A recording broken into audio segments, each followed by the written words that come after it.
guys. I hope everybody had a good lunch. American court stole all my people.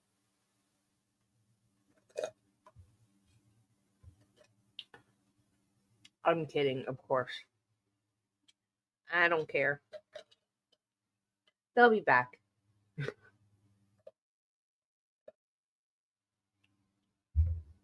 I don't hear anything from the courtroom yet.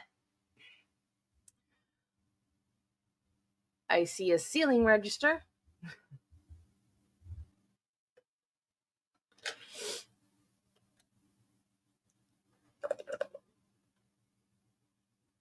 Finishing my protein shake. The dogs have been out. I have my energy tea. I'm all settled, ready to hunker down for the last bit of the trial today. And what are we calling them? Mr. Confrontational 1, Mr. Confrontational 2.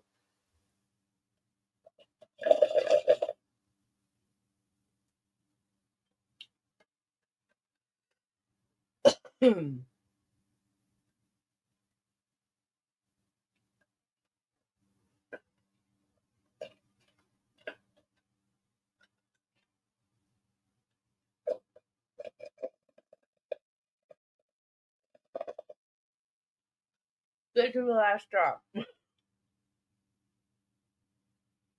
I got one big old chunk of ice there that didn't get ground up. Man, this thing gave me a heck of a brain freeze a while ago. It was painful. It does it to Travis every time he drinks one because he cannot drink them slow. He's every time he just gulps them down and then brain freeze. I usually don't, but sometimes.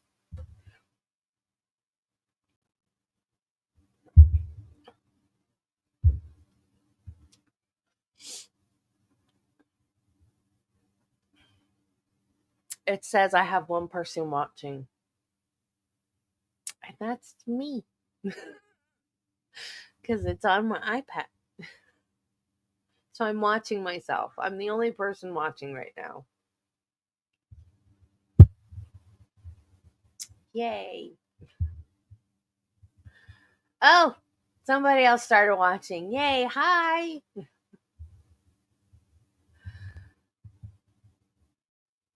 Court is late.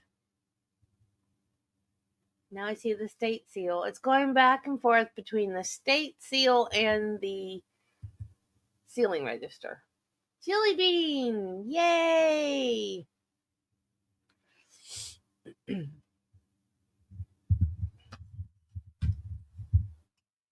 My eye has started watering again. It had stopped.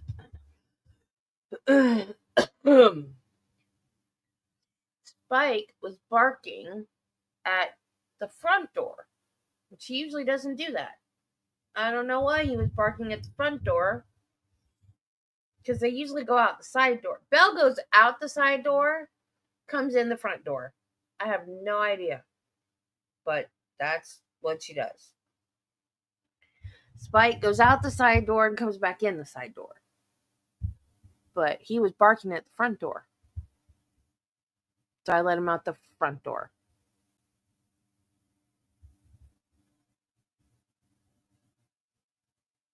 He's a weird dog. He's afraid of something. The only thing I can figure is that those dogs that are roaming the neighborhood, well, why does it say 2? It should say 3. I'm just gonna quit looking at that little eye thing up there that StreamYard has, because I don't think it's right half the time.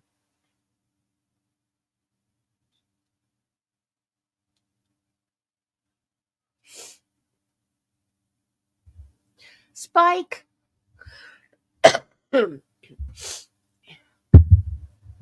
He gets. I did this yesterday after my protein shake. Sometimes these shakes make me cough, and I don't know why, because they don't have any dairy in them. Sometimes dairy makes me cough, and I don't know why. I'm not allergic to it, supposedly. I'm not allergic to dairy. I'm slightly lactose intolerant, but I'm not allergic, so it shouldn't make me cough, but sometimes it does. But there's no dairy in those shakes, so I don't know why sometimes they make me cough. Spike likes to eat paper. I don't know why. Toilet paper, paper towels, paper plates. And I've tried to, especially, like if I have a cold and it's a tissue that I've used to blow my nose, he loves it. It's like gourmet to him. He will get it out of the garbage can to eat it. So the toilet paper that I was wiping my eye with this morning was in the garbage. And he was eating it. Belle doesn't. Back when I used to get the whipped cream for my shakes, every time they heard the blender, they would come running because they got used to blender noise means I get whipped cream. So there would be occasions where they wouldn't hear it, like they would sleep through it or whatever. And if Spike was in the bed, I would give some to Belle. So then I would feel guilty because he wasn't there. So I would put a little bit on, so I wouldn't have a plate to clean. I would take a paper towel and put a little bit of the whipped cream on the paper towel and take that into him. So then I could just toss the paper towel. Well, if I didn't watch him, he would eat the paper towel and the whipped cream and everything. So then I started putting it on a paper plate because he didn't eat the paper plate as quick. Like he would start, but I could get it before he could eat all of it. But anything paper, he'll grab paper out of a garbage can just to eat it. I don't know why.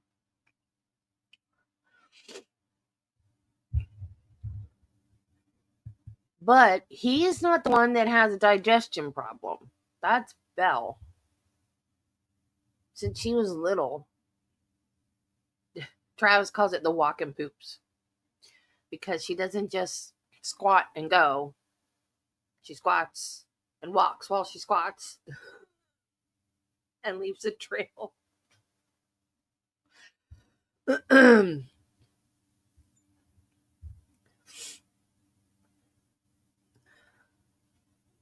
No. No, he has never had any problem at all. I have tried giving her, and she loves it, pumpkin, sweet potatoes, I've like chicken and rice, all the kind of things that are supposed to like bulk up the stool. She loves it, but it doesn't do anything.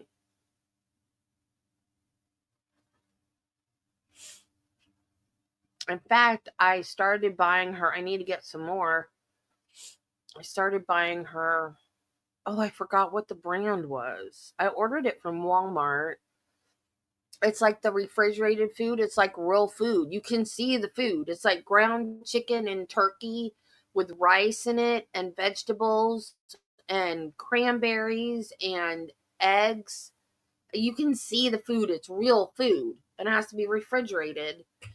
And I've been feeding her just like not a full serving because she still has like her regular kibble set out that she can eat whenever she wants. And I don't want Spike to get it because he's already overweight. I just want her to get it. So I'm just feeding her like little small little portions once or twice a day at times where he's not around or where I can separate them. I don't want to like take her in another room and close the door. I don't want to make like a big deal of it. So I'm doing it when he's not around, or sometimes because he can't get on the bed. He could, but he won't. But we have steps that go up to the bed. She can do it by herself. So I will put the little plate of food on the bed, and then she'll jump up there and eat it.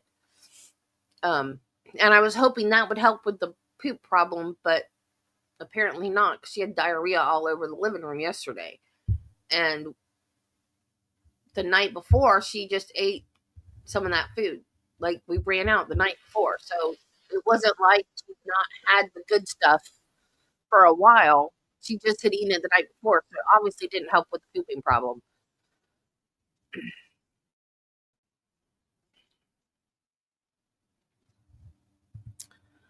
So I don't know what else to do.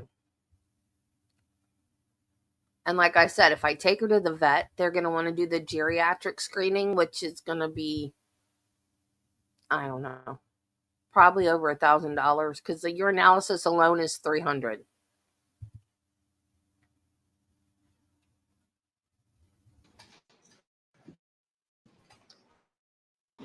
Miss Stermer somewhere.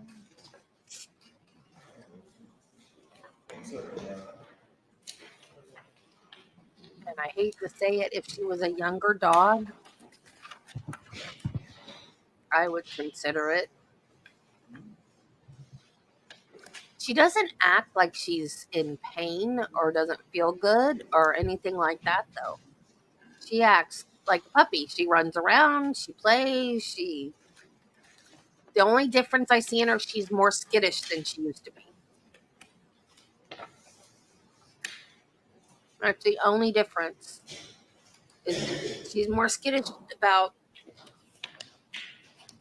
like, movements. On Like, the record, in the case of People versus Linda Stermer, the jury is not present. The record should reflect I did meet with counsel during the lunch hour on the issue of Ms. Stermer being in jail in June of, on or about June of 2009.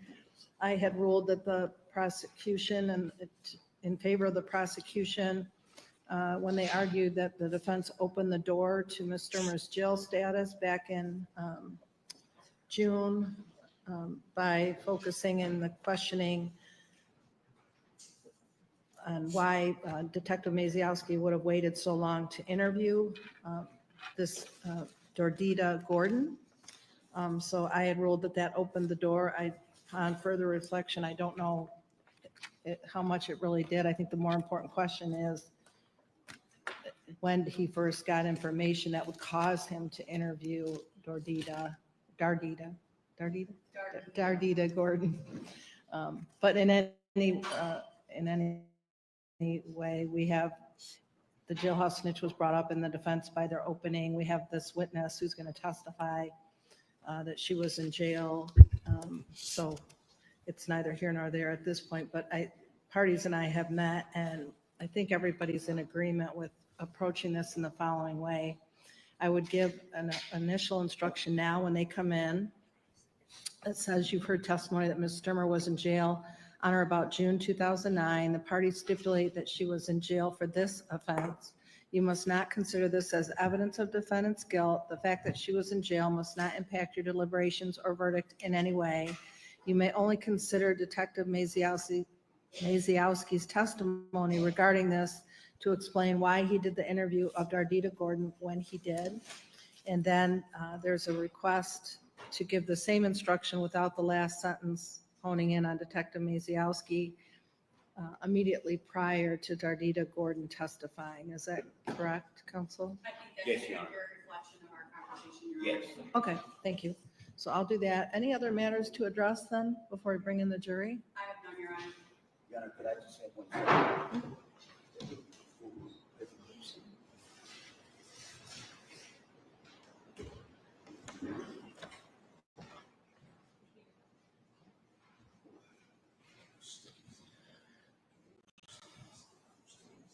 You good, Mr. Kelly? Yes, Your Honor. Okay, we'll bring in the jury.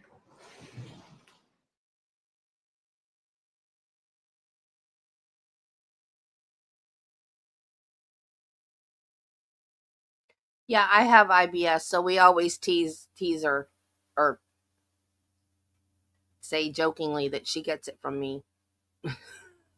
She gets IBS. She gets her IBS from mommy. What? what? This is the third time.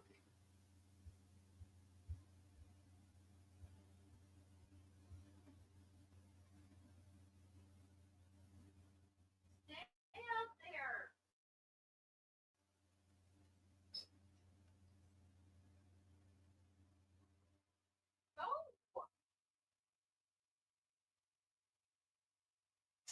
Welcome back from lunch, jury.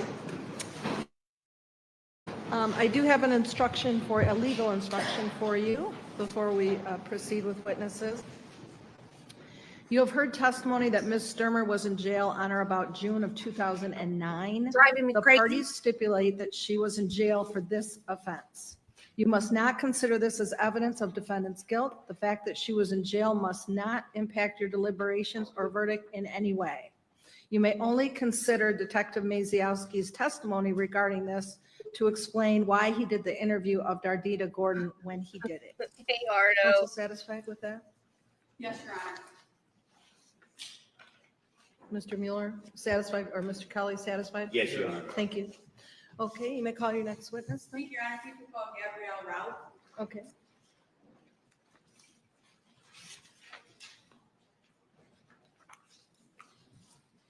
He does this. Some days he does this, and then other days he refuses to go out and just goes in the house. So I guess I should be happy that he's going out today. Raise your hand. Do you solemnly swear or affirm that the testimony you're about to give in this cause will be the truth, the whole truth, and nothing but the truth? Thank you. Please have a seat, and when you're settled, we'll have you give us your full name and spell the last, please.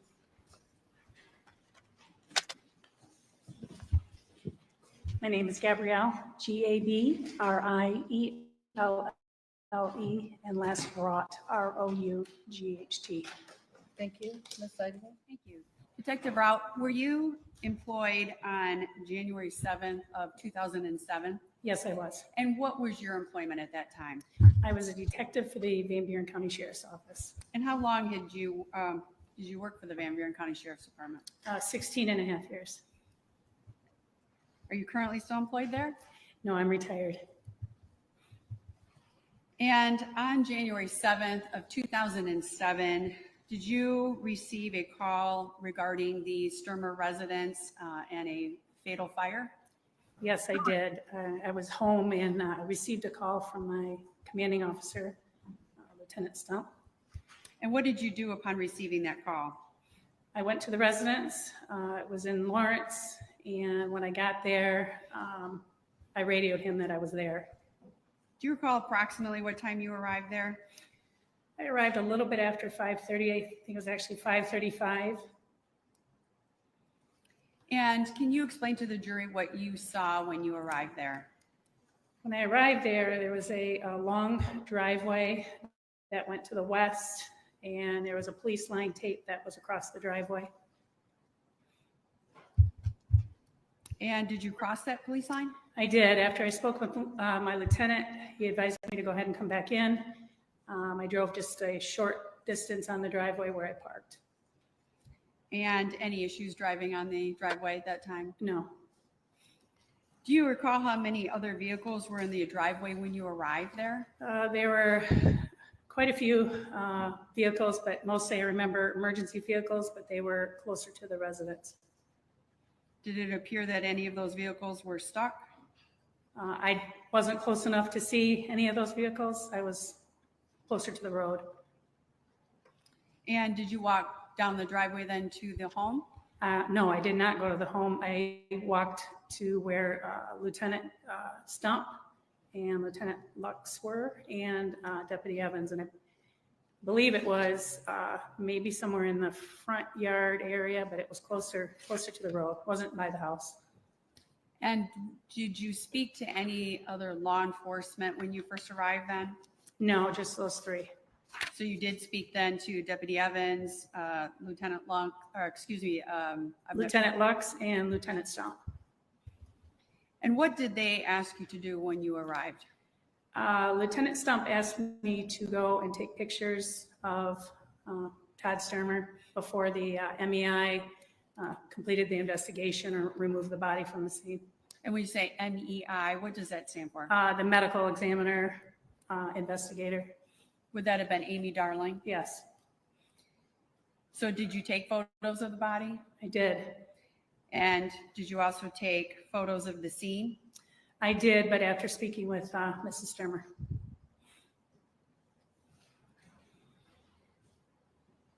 Can you describe then what you saw when you went to, can you describe Todd Stermer when you were taking pictures of him? Well, the first picture, he was covered with a tarp, but after those items were removed, I saw extreme burn injuries,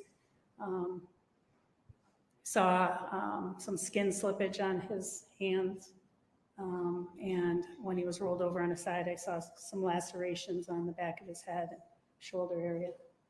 And so you said he was covered with a tarp at that time. Yes. Was he alive at that point? No. Did you speak to the defendant on scene? I did. Do you recall approximately when that was? It was about 6:25 in the evening, So approximately an hour after you arrived. even a little less than an hour, but yes. And what was your purpose of your questioning at that time of the defendant? Well, my purpose was to just get preliminary information from her as to what happened. It was not an interrogation, and this was the scene of a fatal house fire where her husband just passed, so I was certainly trying to be sympathetic to what was just happened. Where was she when you spoke to her? Initially, I was told that she was seated in a red pickup truck, but actually I was directed to an ambulance where she was in the back of the ambulance. Was anyone else with her in the ambulance? Yes, a woman by the name of Gail Crandall. And that's when you had the first opportunity to speak to her? That's correct. And did you confirm that she lived in that home with Todd Stermer? Yes, I did. And did you ask her who lived in the home with her? I asked her if she had the number of children, and she told me she had 5. And she named her 3 boys, and then she named 2 girls from her previous relationship. And they did not live there. When you say they did not live The there? girls. Did you ask her to recall the events from that morning? Yes, I did. I asked her if she could recall the events from the time she got up until the present time that I was there. And did she tell you when she first got up? She did. She said that she got up earlier than Todd that morning, and she estimated to be about 7 a.m. And did she say when Todd woke up? She did. She thought that he woke up at 10 a.m. And did she say what condition Todd was in? She did. She told me that Todd had been suffering from an ear infection, and that he was taking medication for that. I asked her if she knew the type of medication, and she told me she didn't. And did she say where Todd was? She did. She said that Todd was in the living room, snoozing on and off, watching TV. Did she say what she did? She said that she made breakfast for everybody, and she said it was eggs and breakfast sausage, smoky links, and coffee. And did she talk about where her sons were at that time? She said her 3 sons were home, but she had asked them not to bother or wake up their father. Did she talk to you about any arguments that may have occurred? She did. She said that they had had an earlier argument in the morning when they were in the kitchen. Asked her what the argument was about, and she said that she had told Todd that she used a debit card and that she didn't record the activity in her checkbook register, and she didn't transfer money from one account to another. Did she tell you where she had sent the boys or where they went? First before that, I asked her what she had purchased with the debit card, and she said that she had bought some prescriptions, some groceries, and a disposable camera. Yes, she did tell me that she had asked the boys, or told the boys they could go to the mall to hang out so that they wouldn't hear any further arguing. And did she tell you what time the boys left that day? I asked her what time she thought that was, and she thought that it was around 12 noon. Did she say if there was any arguing between her and Todd Stermer after the boys left? Oh, I asked her if any arguing occurred after the boys left, and she told me no. Did she tell you what she did after the boys left? She said she went outside to turn water on for her horses. Did she say what Todd was doing at that time? She did. She said that Todd was in the living room, and he was starting to watch some hunting shows on television. Did you ask her if there was a fire going in the fireplace? I asked her if there was a fireplace in the living room, and she said yes, and that there was a fire going in the fireplace. And did she tell you what she did when she came back into the home? I asked her what she was doing when Todd was watching the hunting shows, and she said that she went to her bedroom and that she was reading a pamphlet on some acne medication that her son was taking, and she said she snoozed off as well. That she snoozed off for a while? Yes.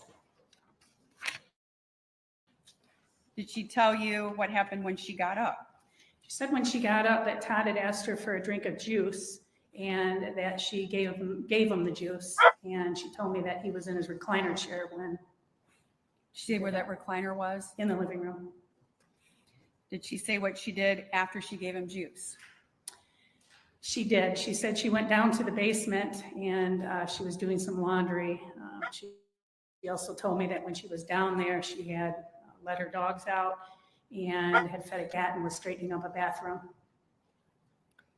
And did she say anything occurred when she then was downstairs doing laundry? She did. She said when she was in doing laundry in the laundry room, she said she heard Todd yell there was a fire, and she ran to the stairs and up the stairs, and she saw fire and a lot of smoke in the living room. Did she say if she saw Todd at that time? She said she did not see Todd and that she could not get to a telephone. And did she tell you what she did next? She did. She said she got out of the residence and that she knew she needed to get some help, and she thought to go to her neighbor's house, Mike and Connie. And did she tell you if she then did indeed leave the residence? She did. She said she got in her van, which was parked in the driveway, and she said she heard a boom and saw Todd on fire in the side yard. I tried to clarify what side yard meant to her, and she told me it was the north side. Did she tell you how Todd got out of the home? She said she didn't know how he got out of the home and that he was trying to shed his clothing. Did she say if he was on fire at that time? She said when she initially saw him with the boom and see him, he was on fire, but she also said that he was on fire and trying to shed his clothing. And what did she do then after she saw that? She said she got in her van and she tried to turn the van around, and she said she couldn't really remember what was going on. And did she say then if she saw Todd after she was in her van? She said she saw him and then she couldn't see him, and she said that she drove around the north side of her property or north side of her house to the back side or west side of the residence. Did she say why she was doing that? She did. She said that she was doing it to get help for Todd or to get Todd in the van. And when she saw Todd was on fire, did you ask if she took any action?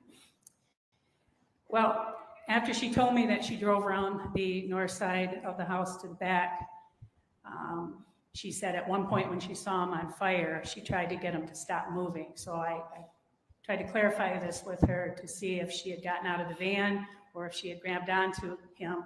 And she said she didn't think that she got out of the van, and she denied ever grabbing him.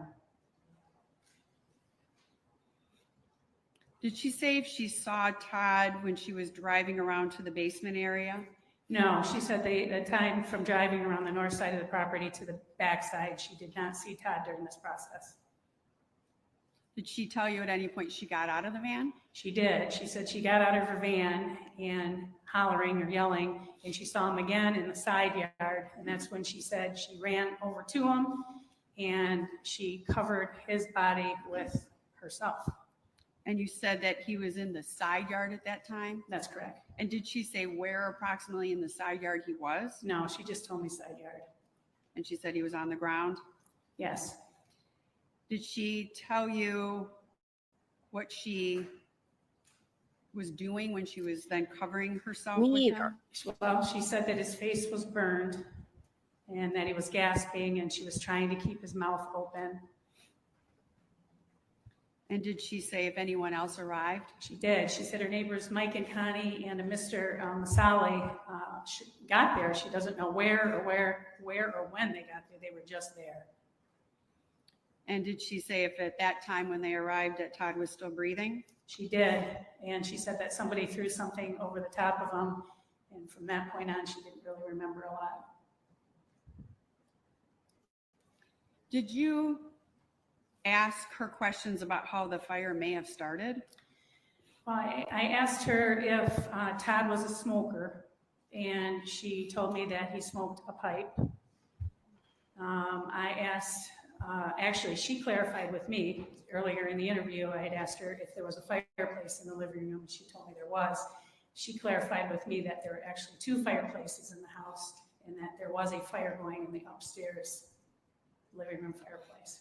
Did you ask her if there was any kerosene in the house? I asked her if there was any, or I asked if where they kept their kerosene, thinking that they possibly had a kerosene heater or something like that. She said that they didn't have any kerosene that she was aware of. And did you ask her about how they did heat the home?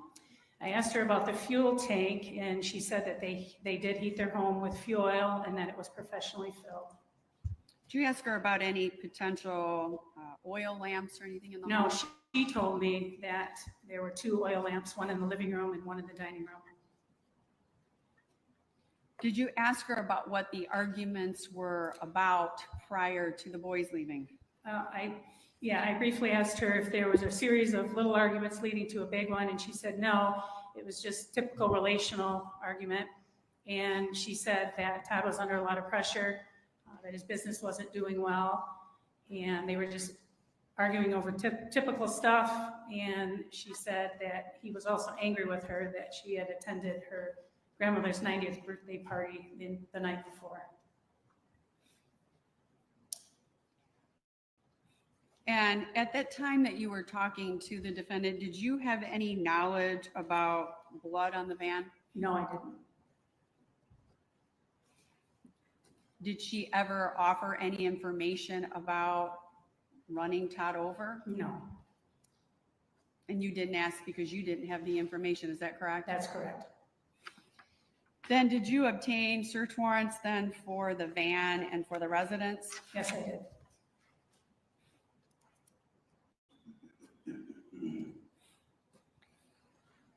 Did you have any further involvement that day at the scene? Yes, after that, I took several photographs of the scene before my camera battery died. And did you see the tire tracks in the yard? I did. And were they marked with flags at that time? Yes, they were. And could you tell where those tracks started and where they led to? They appeared to be coming from a blood puddle area leading to where the van was parked behind the residence. And you saw that after your interviews then with? Yes, Mr. actually, yes.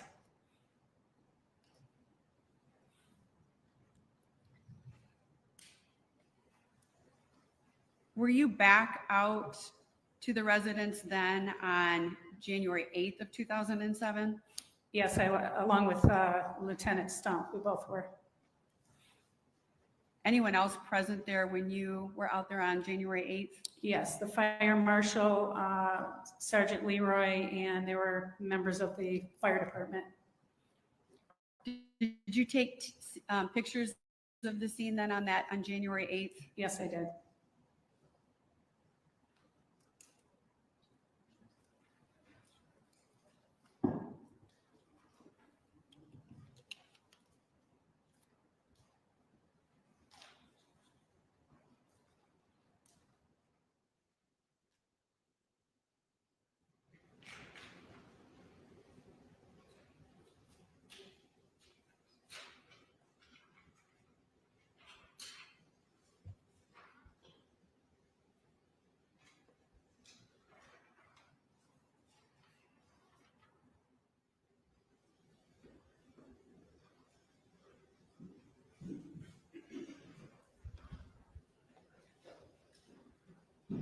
to show you what's been marked as people's proposed exhibit number 31.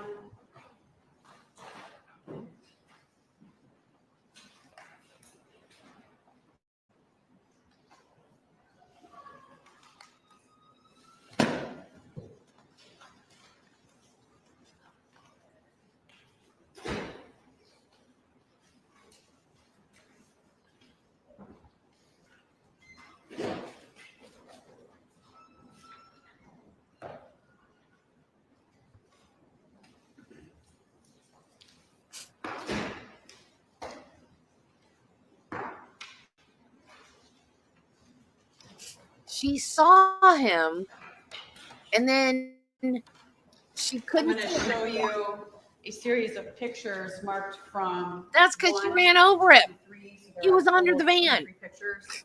If you could just flip through those pictures real quick and let me know if you recognize them. This is 31, Your Honor. And then there will be 23 pictures included with 31, all then marked in the bottom right-hand corner like our previous photos.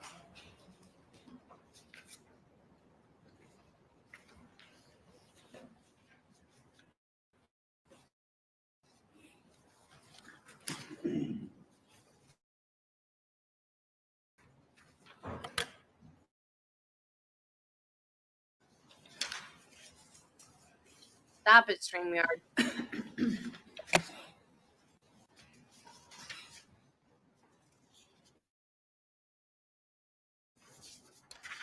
Stop. Stop. Stop. Stop. Stop. Yes, And do you recognize those? I do. Why do you recognize them? I took these pictures. And those were the ones taken on January 8th of 2007, That's correct. altered or changed in any way? They don't appear to be. Your Honor, I'd move for for the admission of People's Exhibit number 31 into evidence at this The time. thing, this is a strictly circumstantial case. They have not proven that she started this fire. And they didn't say what she bought at the marathon. We've not heard the content of the interview with the clerk from that store. I know from the 48-hour episode that she bought gas and she put it in that gas can, but she did it at the back of the car, like she had her car pulled up to the gas tanks and doing it at the back of the car to make it look like she was filling the gas tank when she was actually filling that gas can. I don't know if that's suspicious or not. I don't know. I've never filled a gas can, so I don't know. Is that... I guess if you were putting gas in your car and in the gas can both, would you pull up to the gas? I don't know. She gave the kids money to go to the mall. Is that suspicious? I don't know. I mean, I don't see a direct line. Yeah, but she did run him over with the van. She darn sure ran him over with the van. So maybe they should lean more heavily on she ran him over with the van. Because I don't see a direct I set him on fire yet. Unless I'm just not getting it. I don't know.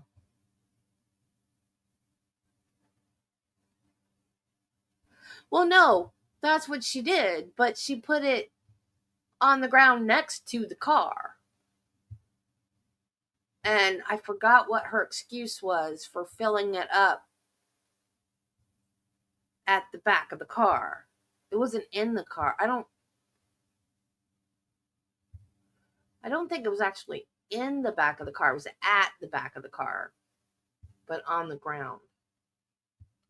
I think. It just said at the back of the car. It didn't say whether it was on the ground I assumed it was on the ground at the back of the car. Where's the gas tank on that van? Well, it would be the back. It would be the side, though. The side back.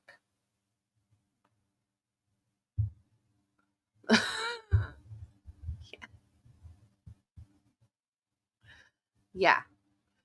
But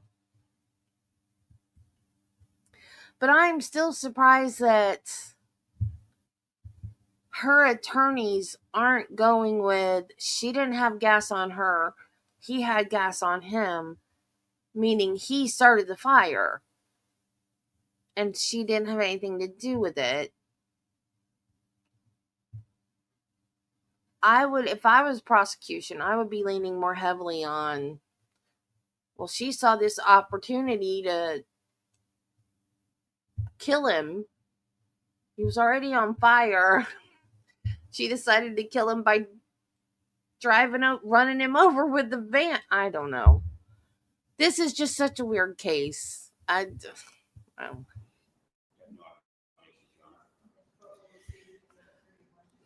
Yeah, I'm going to keep it's permission to messy. publish. I'm going to keep them in front of you, and I'm This going is to bizarre. put them on the screen and just have you describe for the jury what we're looking at. So this is picture number 1. Can you tell the jury what we're looking at? This is a picture of County Road 275, I believe that was, 215, sorry, County Road 215. And I'm facing north. And then I'm just going to be just a little bit north of the driveway of their residence. So this is the road out in front of the house, is that correct? That's correct. And I'm going to advance then to the second slide. What are we looking at here? I'm still standing on the road, but right at the apron of the driveway, facing north. And when you say the driveway, you mean the Stermer driveway? That's correct. And that would be on the left of the photo? Yes, going west. I'm going to go then to the third photo. What are we looking at here? This is looking west down the driveway, the Stermer residence. You can see the address 66598 on the wooden post at the end of the driveway. And I am going to advance now to photograph number 4. What are we looking at here?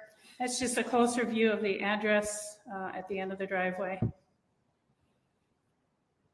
And I'm going to advance then to slide 5. What are we looking at here? This is the driveway as I'm proceeding closer to the residence, still facing west. So this is you are going down the driveway and you are taking pictures? That's correct.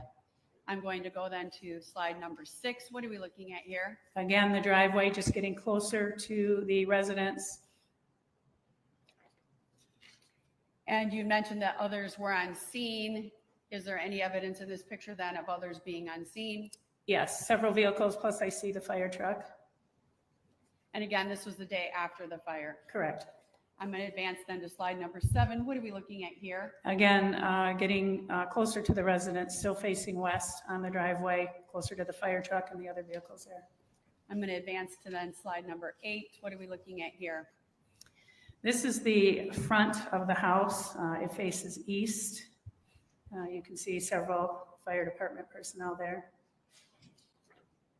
I'm going to advance then to slide 9. What are we looking at here? Again, a closer view of the front of the residence or east side of the residence. I'm going to advance now to number 10. And what are we looking at here? This is a picture of the, it would be the northeast corner of the residence. So just to be clear, for those of us who are directionally challenged, the front door. The front door would be on the, yes, To the left? yes, to the left. And that would be then, my pointer is covering the overhang then to the front door? That's correct. And it would be then walking around to the right-hand side of the house? That's correct.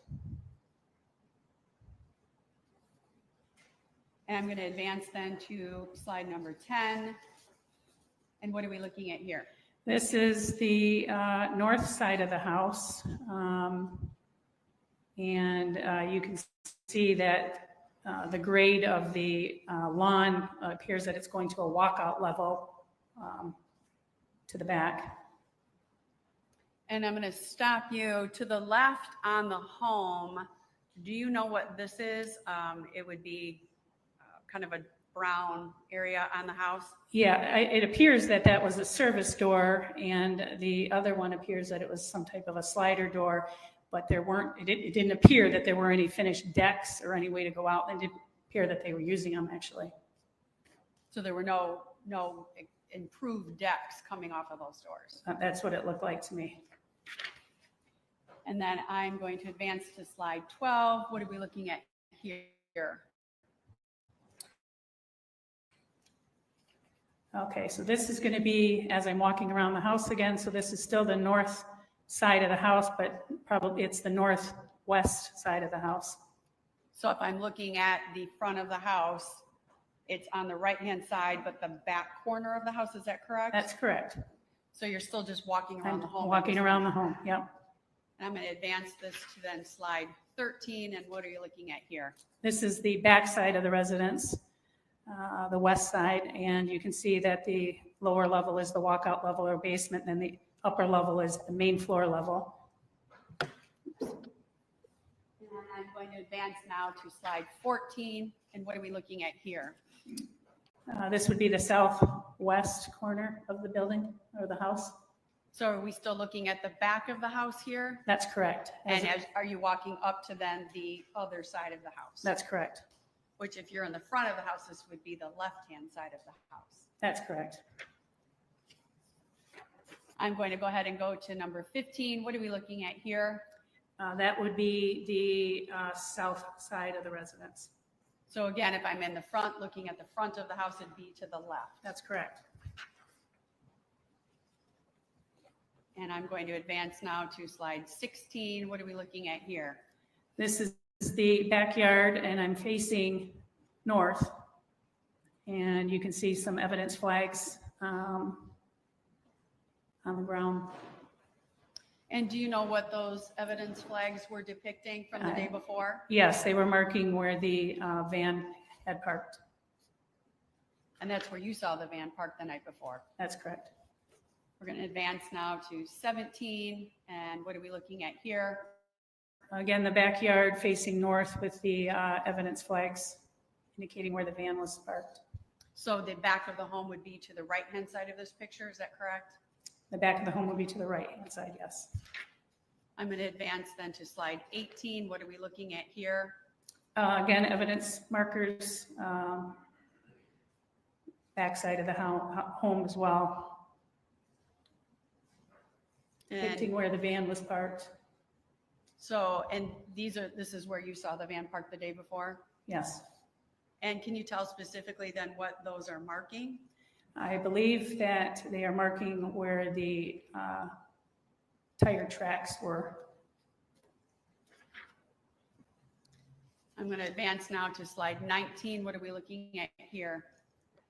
Again, this is the back side of the residence. I'm facing east now. And are you looking at the back of the home here? That's correct. And again, the same evidence flags? Yes. I'm going to advance now to slide 20. What are we looking at here? Well, it was like a lean-to horse barn area. Again, that was in the back side of the residence. When you're looking at the residence, was this lean-to on the left or the right? Say that If again. I'm looking at the front of the residence, was this lean-to on the left or the right? The lean-to would have been on the right. On the right-hand side? I believe so. Is it connected to the house? Wait, I don't understand your question. So when you were walking around the home, Okay. if you're in the backyard, Yes, where would this be in relation to the tire tracks that you saw? to the right. To the right corner? I believe so. Would it help refresh your memory if I showed you a report on where that is located? Sure.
Okay, Confusing in terms of my questioning. Okay. Do you know what direction this shed was?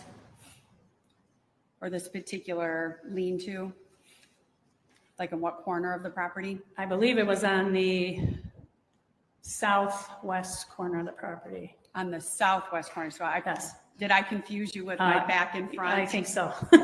So this would be on the southwest corner of the Yes, property? yes, as I'm walking around, yes. Okay. And I'm going to advance this now to 21. What are we looking at here? It looks like a horse trough and pen for the horses And and the lean-to. so this is the same lean-to that's in the other photo? Yes. Just the other side of it? Yes. I'm going to advance then to 22. What are we looking at here? This is back out in the front of the house, and there was a gas can to the south of the porch and east of the residence, and that's a picture of that. And so I just want to be clear what we're all looking at. Are you looking at this item here in the front yard? Yes, And you had a chance to examine what that was? yes, And you said it was a, gas can. I'm going to advance then to 22. What is this? This is a closer picture of the gas can, and there appears to be like a nozzle there. I'm going to advance then, I'm sorry, that is the bulk of the pictures. After these 2 days that you were on scene, what was your involvement in this investigation then, at that time? Well, we continued with if any witnesses came forward. I got people that called in the sheriff's department. I would follow up on any leads. Continue to support Detective Maziowski, and if he needed anything, I would follow up on anything with him.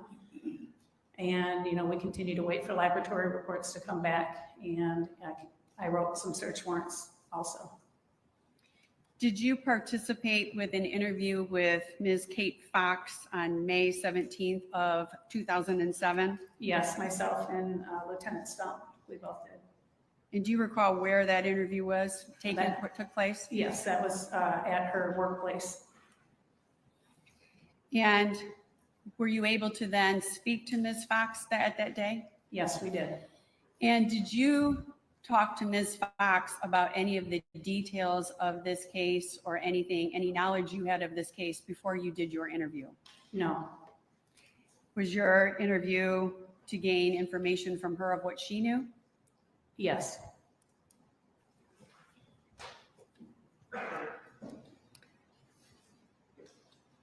I have no further questions for this witness, Your Honor.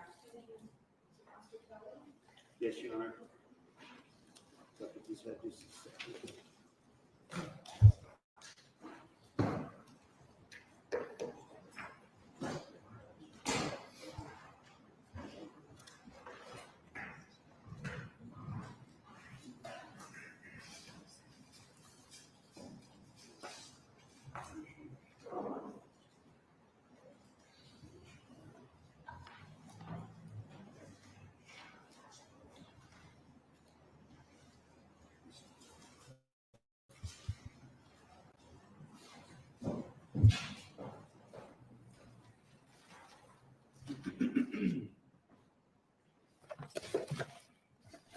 Good afternoon, Mr. Rouse. Good afternoon. I would like to quickly go to the photo that you identified of a gas can that you stated that was on the premise when you arrived. On the second day when I arrived. Yes, that's what I'm yes, talking about. yes. Yes.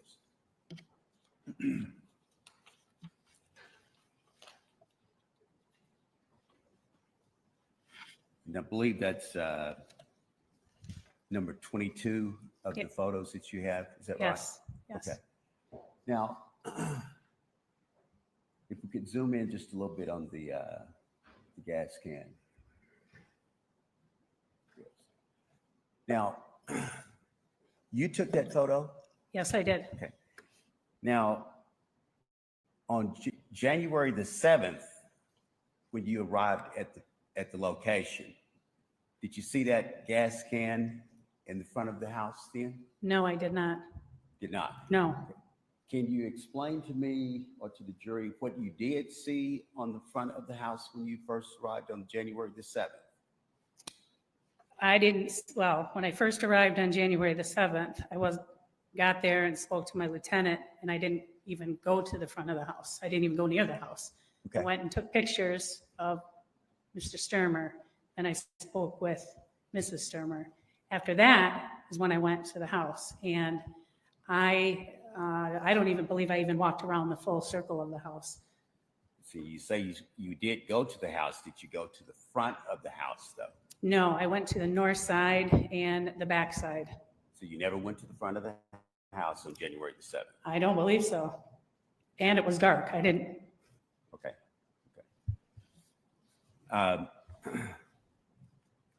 So what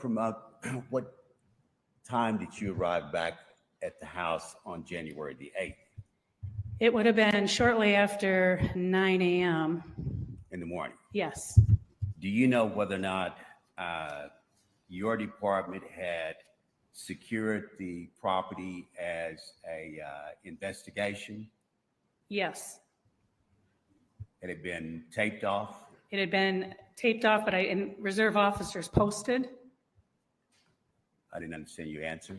Reserve officers posted, standing guard, protecting the scene. So you're saying that there were individuals that was posted over the night? Yes. They were there when you arrived back on January the 8th? I don't know if I saw them when I was there, when I came back. Or did you see anyone there when you arrived back on January the 8th? When we got there, the fire department was there and the fire marshal was there. On January the 8th? That's correct. Do you know if anyone else had reference to you this gas can that was in the front of the yard? Nobody referenced it. This is the first time I saw it when I took this picture. Okay. And that wasn't the only gas can that you saw on the premises, right? Right. Could you tell us where the other gas cans were that you saw on the premises? The other gas cans, fuel cans, multiple different colored fuel cans were all in a shed type building behind the house, all put away. Will you call them fuel cans or you call them gas cans? Well, there were blue ones and there were red ones. Okay. I don't know. Gas cans. Gas cans. So Blue and red. So would it be fair to say that there were multiple gas cans that was on the premises, right? Yes, the other ones were all in a little structure shed building. But you took pictures of them, right? I did. And the pictures that you took was part of your total investigation. Is that correct? I was taking pictures as I was walking around the house, yes. Yes. And did you submit all of the gas cans for any type of forensic analysis? No, I did not. Why not? This gas can was different than the other ones as it wasn't put away and it was laying out in the yard. And that was the one that Detective Leroy, the fire marshal, took with him. So in other words, you was instructed by the state fire marshal about that can? No, when I found that can, I didn't take it off the property. Scott Leroy, or the fire marshal, was there on the property, and he said that he would take it at a later time and did. At a later time? Yeah, he didn't take it when I was there.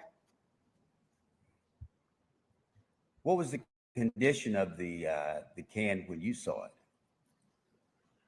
Just exactly. Did it have mud on it? I didn't even pick it up. It was just exactly the way it was on the ground.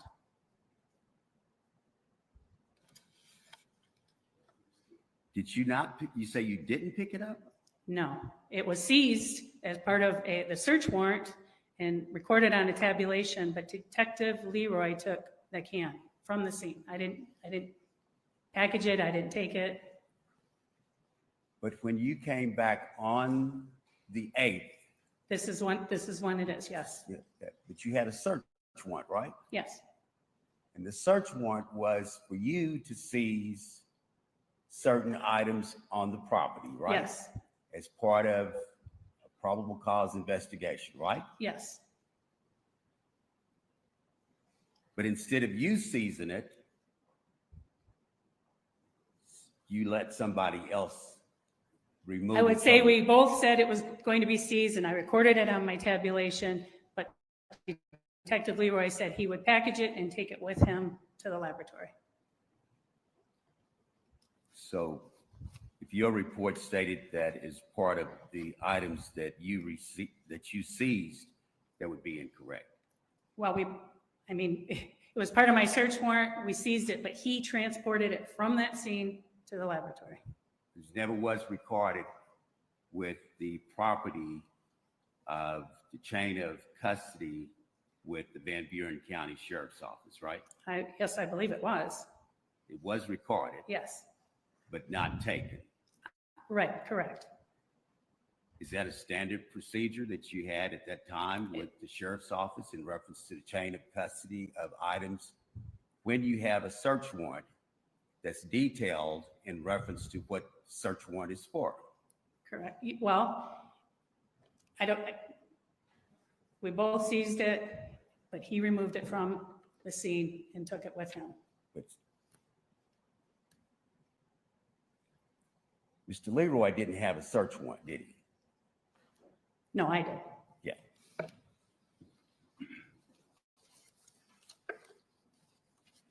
And you never saw the gas can again? Not after he took it, no.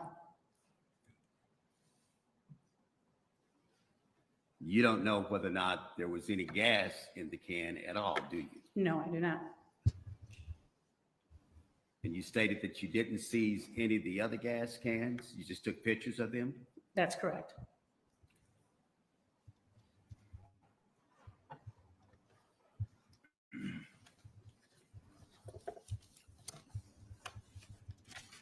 Now,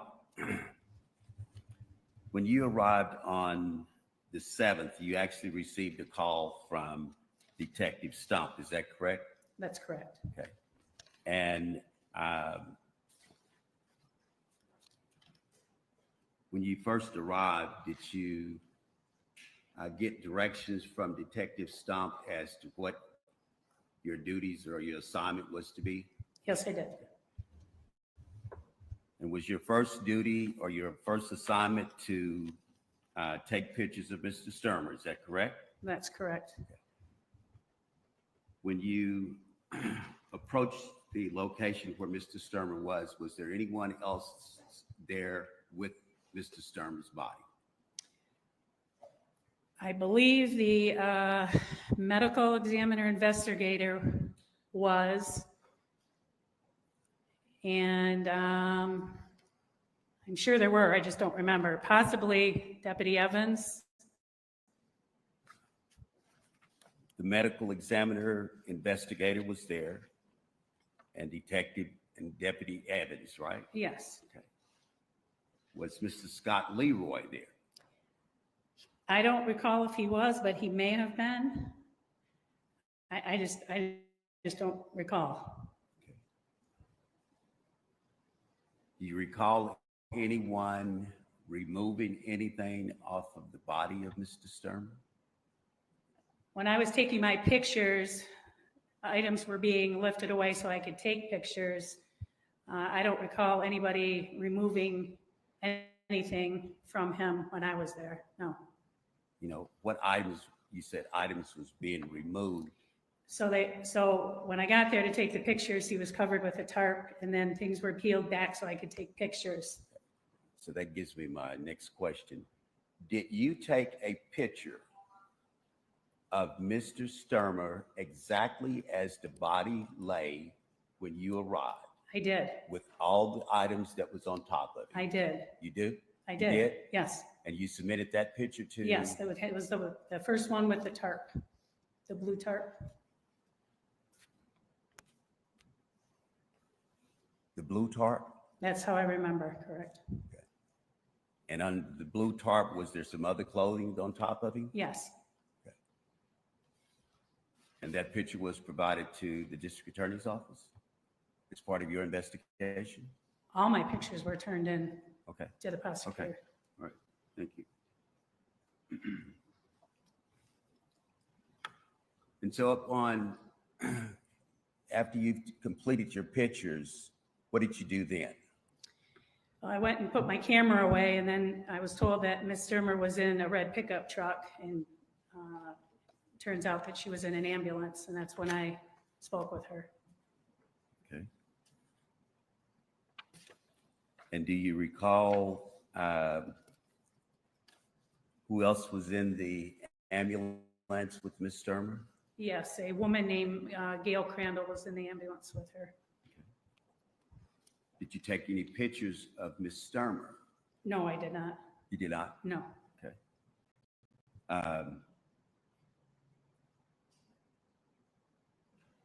Well, what did you do when you approached the ambulance and Ms. Stermer was in there with Ms. Crandall? I stepped in and introduced myself and started asking the questions that we just talked about. What questions did you ask? I started off by asking her for telephone numbers. I asked her about her children, how many, and she told me that. And then I just went into asking her to tell me if she could, from the time she got up in the morning to the time that we were there, of what happened.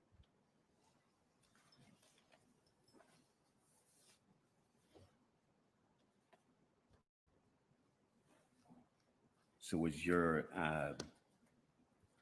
interview considered to be an investigation for the cause of the fire?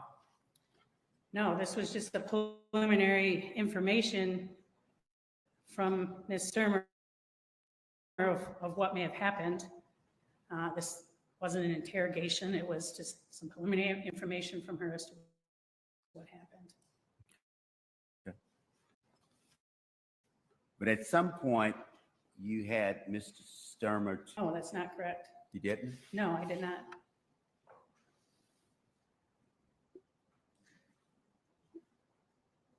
Were you at the ambulance when she removed her clothes?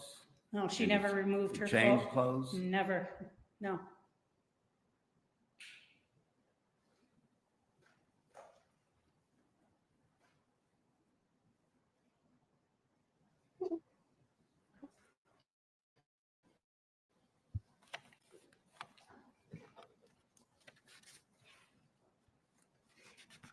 So what else did you do when you asked her about what had happened that day? What her activities had been that day?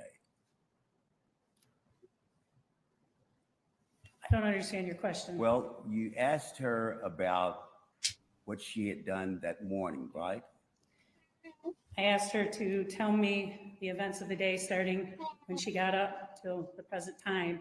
She started offering me that she got up before Todd. She estimated that to be about 7 a.m. And she continued telling me information. Well, were you in the ambulance when Ms. Stermer changed clothes? No. No. You didn't have a conversation with Ms. Crandall? No. When I interviewed Ms. Crandall, I asked Ms. Crandall what happened to her clothes. You asked Ms. Crandall what happened to her clothes? Yes, I believe I asked her in the interview if she remembered what happened to Ms. Stermer's clothes. Why would you ask that question? Because I didn't have them, I never took them, and I was wondering if she knew who took them.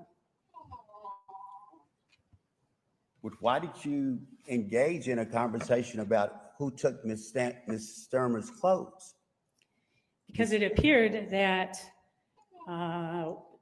nobody actually knew who had her clothes before Sergeant Franks got them. So now you know that somebody had her clothes. Somebody had her clothes at You one said point. Sergeant Frank. Sergeant Franks is who I was told had her clothes, but somebody gave them to him And I don't know who that is. Who told you that? That was part of the investigation way back when. Well, you prepared an incident report right after your appearance on the Stermer property on January the 7th. Do you recall preparing an incident report? Yes. May I approach you on it?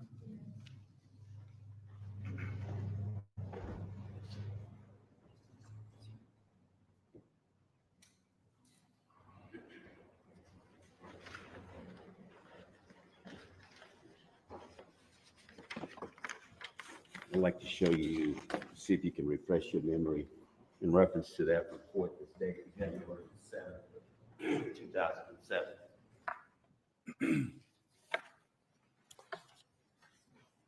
Is that, Yeah, what part? well, do you recognize the report, Yes. the whole report?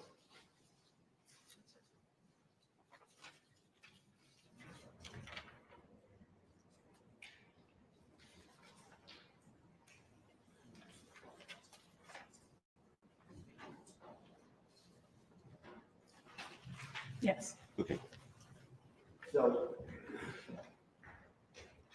in your report, there's no reference to you talking to Ms. Stermer in the ambulance, right? There are two reports there. This is the first one. One And- is dated January the 7th, the other one is dated January the 8th, right? No, the other one is dated January 7th as well. Okay. This is just the initial, when I briefed and took the photographs. But it's the incident report, right? That's correct. And the incident report references to individuals that you either took instructions from other officers Mhm. or individuals that you had communications with, right? That's correct. And as part of your investigation, you were considered to be, at that time, you were a detective, right? That's correct. And you and Detective Maciowski became the lead investigators for the Van Buren County Sheriff's Office in reference to this case. Is that correct? Actually, Detective Maziowski was in charge of the case. And what was your position in the case? I was a detective and I assisted him when necessary. But on that date, you was considered a detective, right? That's correct. Okay. And so my question, my point was, is that you never referenced to the conversations that you had with Ms. Stermer in that report, right? Not in this first report. Did you have another report that you prepared for January the 7th? Yes. Have you reviewed that report Yes. prior to your testimony here today? Yes. When? It was given to me in a packet from the prosecutor. Today? No. Would that report have the conversations that you had with Ms. Stermer? Yes. And that report, would it have who seized her clothes and what happened to her clothes? Not in that report. It would have been probably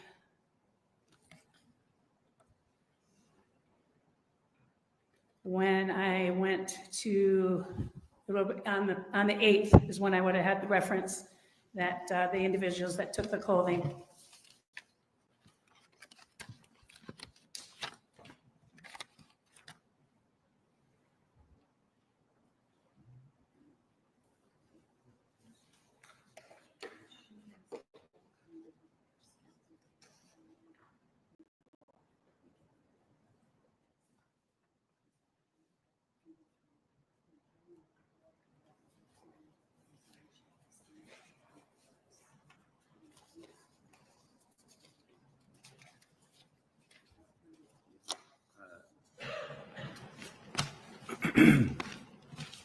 Now,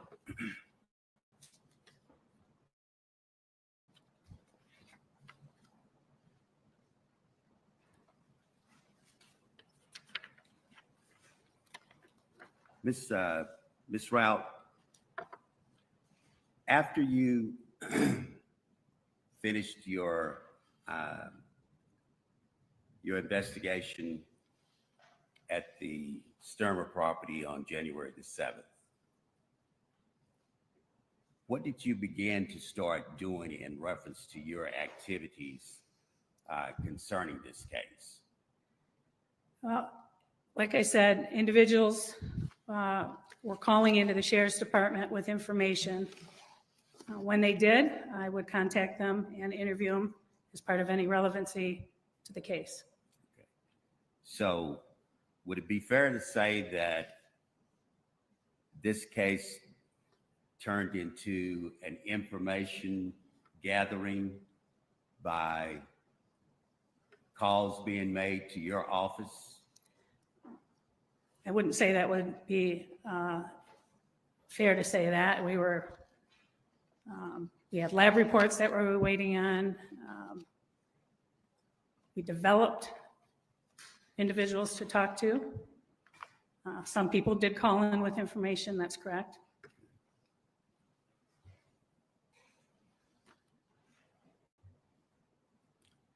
Would it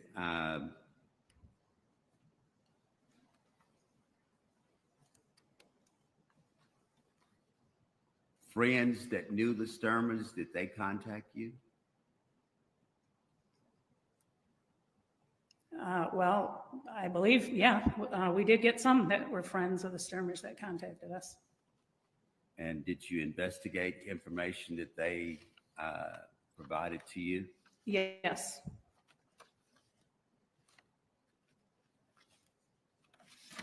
And so did you make reports on individuals that you received information from that you tried to verify or corroborate?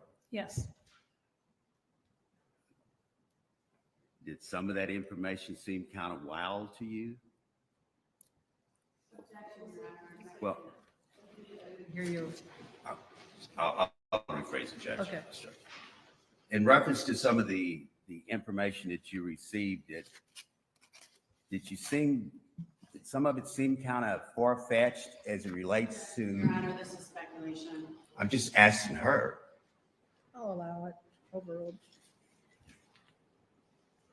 Well, when anybody gives us information, whether it seems far-fetched or not, we try to find the relevancy or accuracy in that.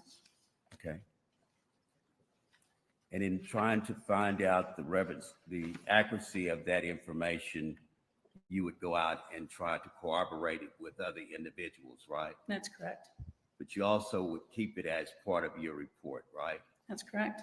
So do you recall interviewing a Jeremiah Moyer? Yes,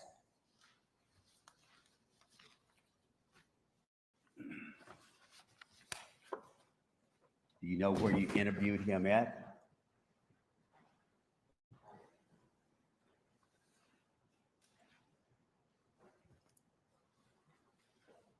I couldn't say for certainty 18 years ago, but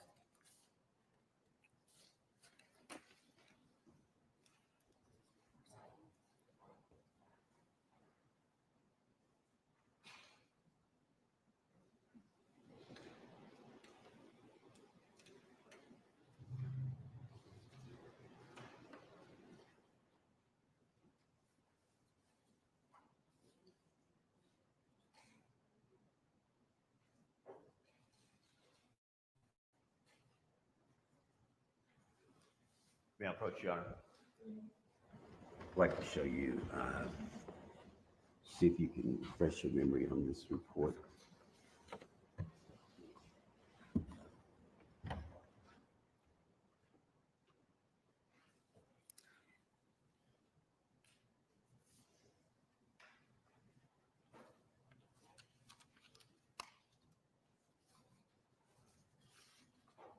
yes, You can?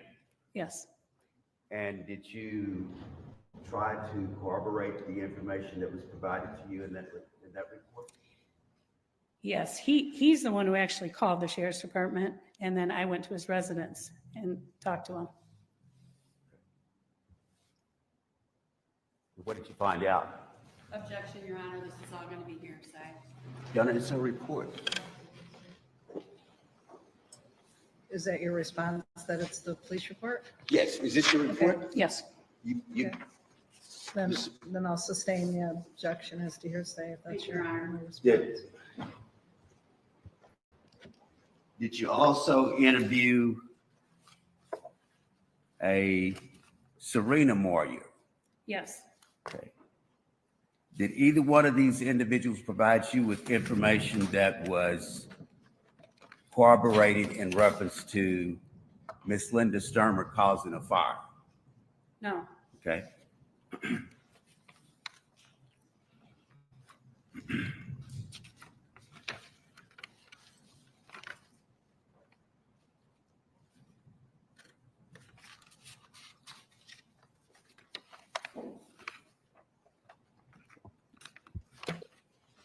Do you recall interviewing a Kelly Stermer? by telephone. And nothing in the interview that you had with Miss Kelly Stermer corroborated any information about Miss Linda Stermer causing a fire, right? Correct.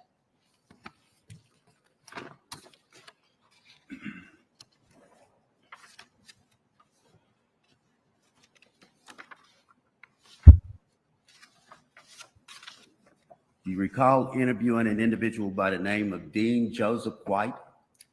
He again called the sheriff's department, correct. Reports are here. You had a rather lengthy conversation with that individual, right? He called and actually it was transcribed, yes. His interview was transcribed over the phone? It was recorded on the phone and then that was transcribed. Is he going to And call these witnesses? nothing in reference to that interview had anything to do with Miss Stermer causing a fire, right?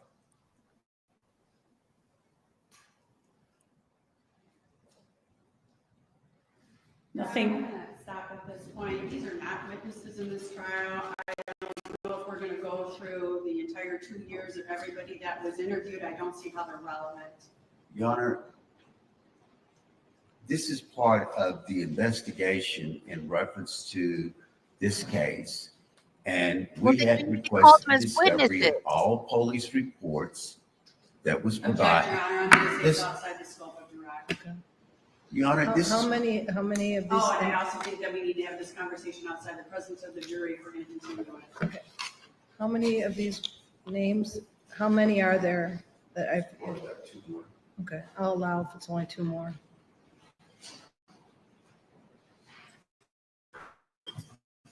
You shouldn't. Because reports are hearsay. I was waiting on the answer to And what was the question again? Dean Joseph White. Yes, The information you obtained from that individual was not corroborated to establish any evidence that Ms. Stermer caused the fire, right? no, he just told me of threats.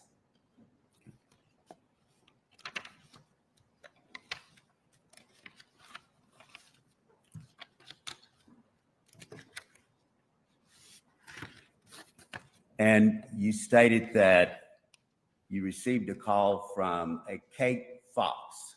Is that correct? No, I did not receive a call from Kate Fox.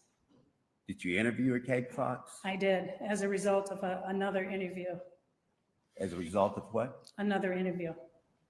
What interview was that? I received a call from a Kathy Ilge. Kathy Ilge? That's correct. She told you to call Kate Fox? Your Honor, it's hearsay. How did you wind up contacting Kate Fox? From the information that Kathy Ilge told me.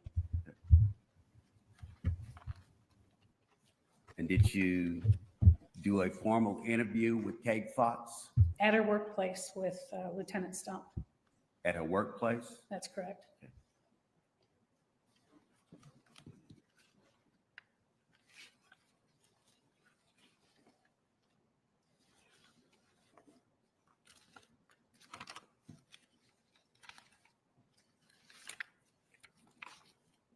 And were you able to corroborate any information that Kate Fox provided to you?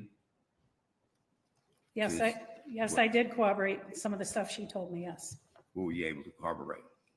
Information about a post office box, information about an individual. And what else? Your Honor, again, we're going into hearsay. If he wants to ask generic or there are things she followed up on, I think that would be appropriate, but to actually ask about the specifics, we're getting into hearsay. I think he's asking about what she did to follow up on what information she received. Is that what you're, Right. okay, maybe just ask it like that. So did you receive information and followed up on that information you received from Cake Fox? Yes,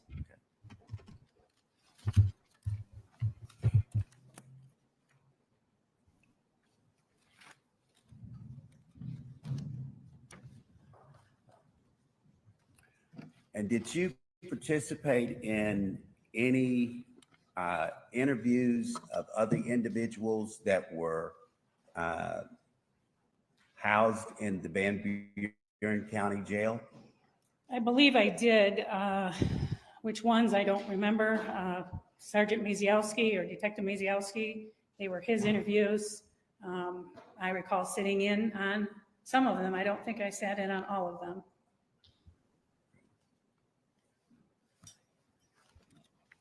Likely because she's testified before and knows that this is Can I improper. have just a second, Judge?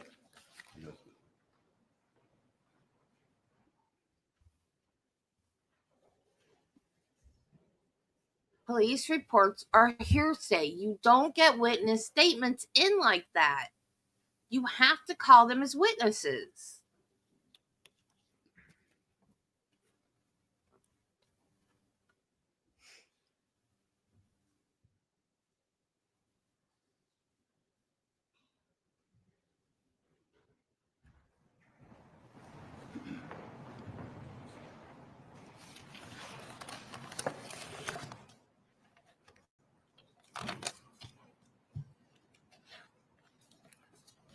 Now, you just want to go back to one question, this route.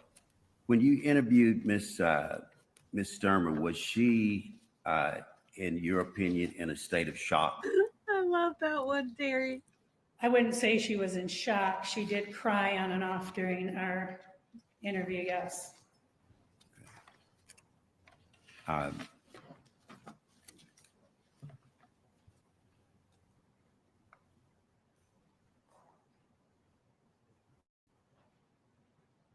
when you interviewed Kate Fox, you said you interviewed her at her work? Yes, with Lieutenant Stone. Okay.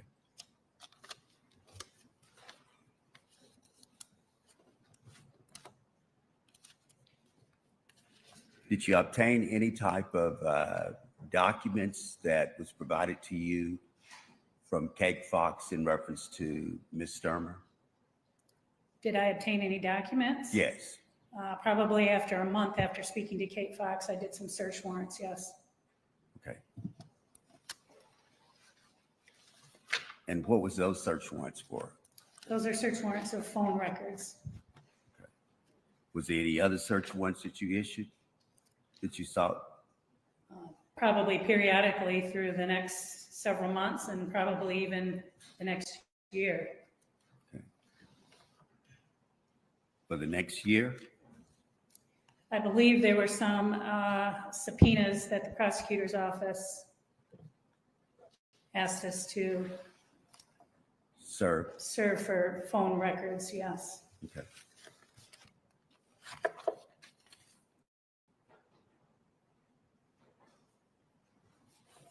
I have no further questions, Your Honor.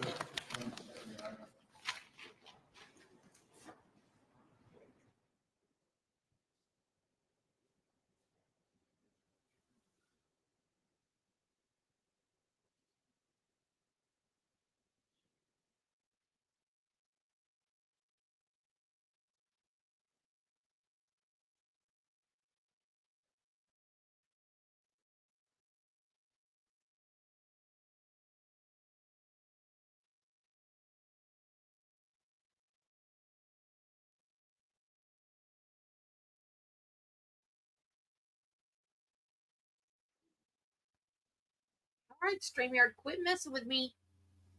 I'm not in the mood.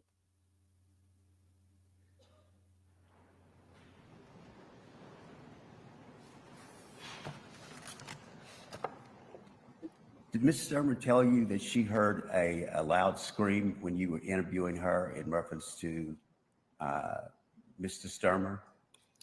When she was in the laundry room, she heard Mr. Stermer yell there was a fire. That's what she told me. Okay. I have no further questions, Your Honor. Just quickly, Your Honor. Is it common for law enforcement agencies to work together on an investigation? Absolutely. And is it common to then work with the fire investigator and the state police then on investigations? Absolutely. And you share information? Yes, we do. And I just want to clarify, Ms. Stermer did not remove any of her clothing in your presence. No, she did not. You were not part of that. No, I was not.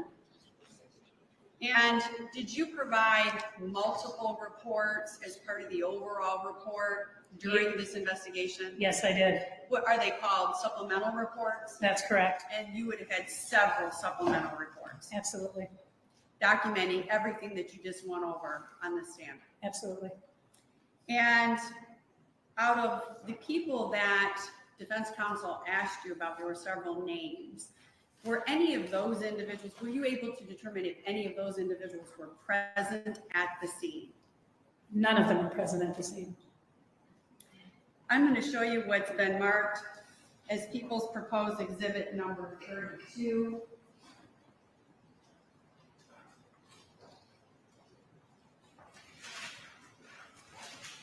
Do you recognize this photo? Yes, I do. And why do you recognize that photo? This is the way the body was when I arrived on scene. Changed or altered in any way?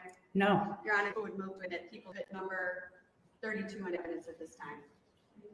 No objections, Your Honor. Permission to publish. I'm Yeah, sorry. we'll receive it. You may publish it. Thank you, Your Honor.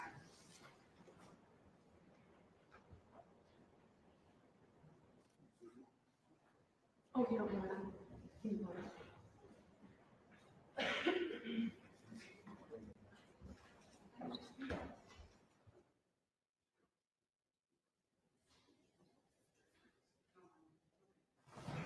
Your Honor, just so that we don't bring up anything that has not been admitted, I'm just going to pass this around to the jury. Thank you. And can you just describe, as I'm getting ready to pass this around to the jury, what that picture is a picture of? That was the position of the body when I arrived on scene and asked to take pictures that I was talking about, the blue covering part. So that was exactly then the picture you were describing in your testimony with defense counsel. That's correct. I have no further questions, Your Honor. I have no further questions, Your Honor. Jury, questions? Any questions of this witness? I've got a couple.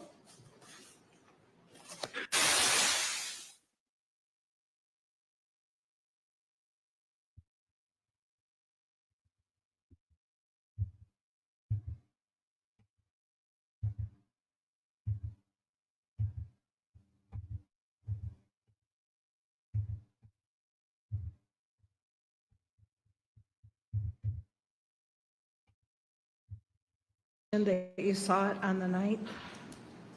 Whoop. Thank you. Dang it. And can you just describe, as I'm getting ready to pass this around to the jury, what? And you two live together in the home? What? Debbie, stop. Your Honor, just so that we don't bring up anything that has not been admitted. And can you just describe, as I'm getting ready to pass this around to the jury, what that picture is a picture of? Counsel, any questions in light of those questions and answers? Okay, I'm just going to stop touching it.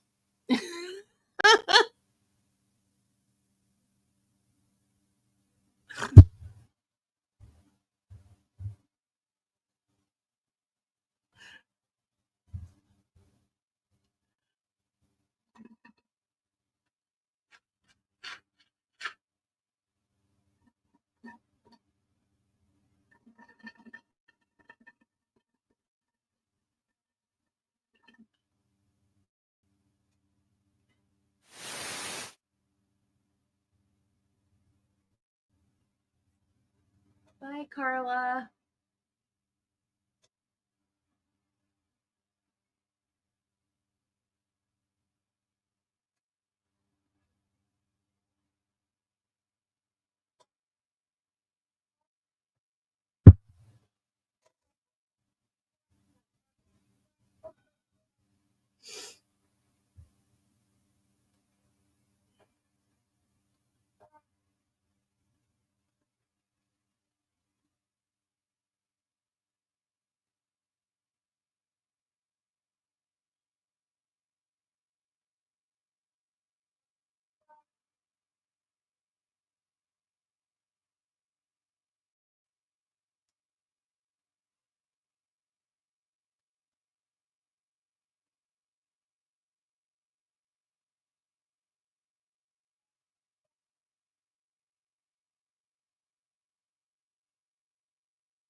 Counsel,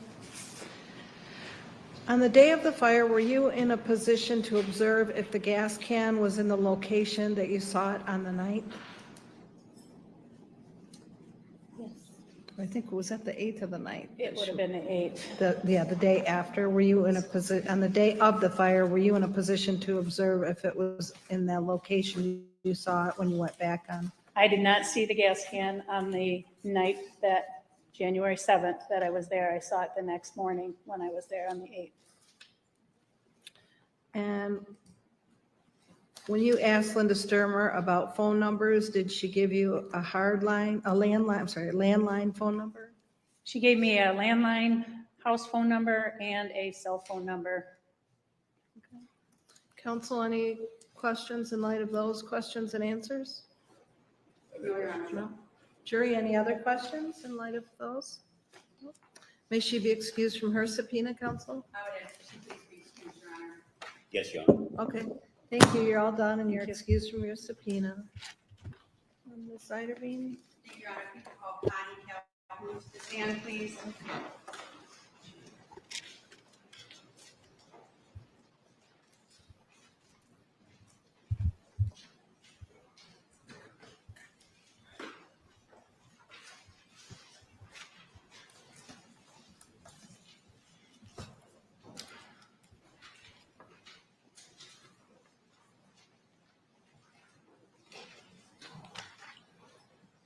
It was nice her to dress up for court, wasn't it? Before you have a seat, I'll have you raise your right hand. Do you solemnly swear or affirm that the testimony you're about to give in this cause will be the truth, the whole truth, and nothing but the truth? Okay, thank you. I'll have you have a seat. Ma'am, if you could maybe hand me those two documents, those were for another witness, I think. You want those back? Okay, are those exhibits? Okay. Thank you. Ms. Calhoun, if you could tell us your full name and spell your last, please? Sure, it's Connie Lynn Calhoun, Calhoun. Thank you, ma'am. Thank you, Your Honor. Ms. Calhoun, do you recall where you were living in January 7th of 2007? Yes, And where were you living? County Road 215. And who did you live with at that time? Michael Matheny. I'm sorry, what was that? Michael Matheny. And you two lived together in the home? Yes, And do you recall what you were doing that day which day? on January 7th of Oh. 2007? Yes, Mike and I were going What bowling. day? We were bowling, Did you usually go bowling on Sundays? yeah, every Sunday. Earl? Do you recall what time you guys used to go bowling? No, Is that a regular occurrence on a Sunday afternoon for you? it was in the afternoon. Pardon me? It was in the afternoon. And where was your residence in relation to Todd and Linda Stermer's residence? We were after their residence, so I guess that would be south. Did your property lines touch? Yes, So you were neighbors. we were. So tell me what happened when you left to go bowling that day. Mike and I were pulling out of our driveway and we could see smoke, it looked like smoke coming from the Stermer's house. So you saw that from your driveway? Yes. And once you saw that smoke, what did you do?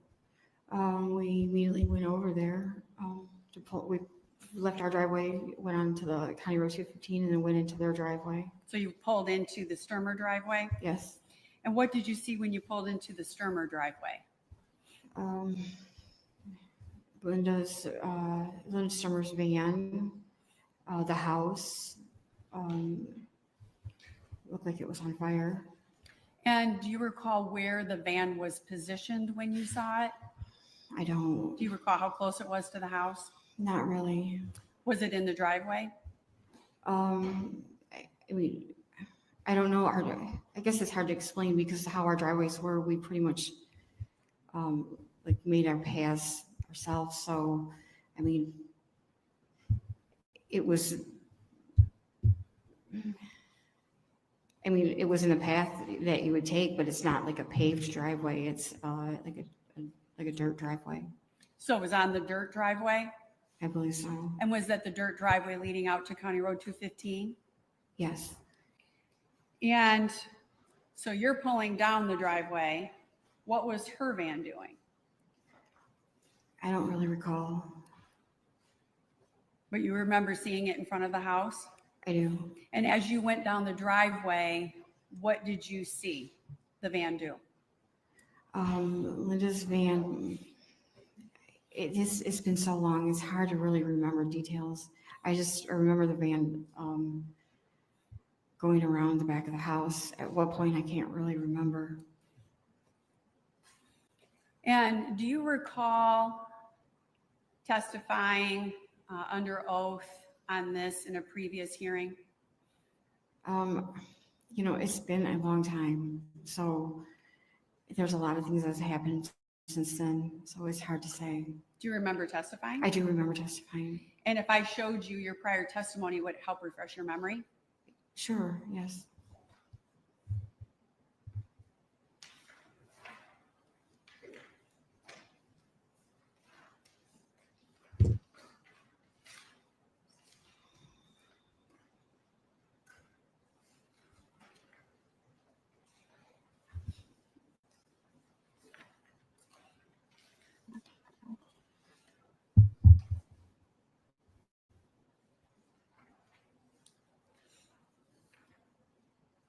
So I'm going to show you your prior testimony. I'm going to have you take a look at this, the bottom of this page, which would be page 72, as well as then the top page of 73. Could you read through that, and when you're done, you can just then look up when you're done reading through that?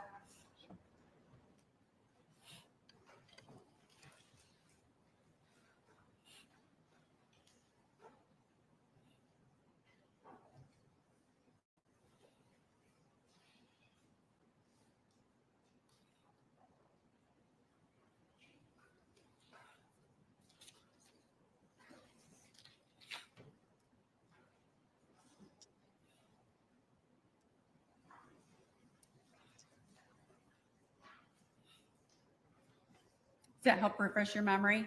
Okay, yeah, yes. And tell me then, after refreshing your memory, when you were driving down the driveway, what the van was doing. Facing our vehicle, like, as we were coming towards each other. So you were coming towards each other on the driveway? Yes, And were you able to see who was driving? yes, And who was that? Linda. And once your vehicle started going towards each other and you're looking at her, did the van make any turns or changes in direction? I mean, at what point, I don't know, but I know it had moved. The vehicle moved. It moved? Where did it move to?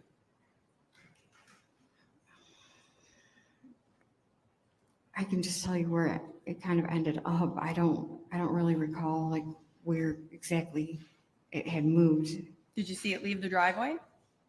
Yeah, it left the driveway, so it went towards around the house. Towards around the house, she said? Yes, so I don't know which direction, so it would be going down.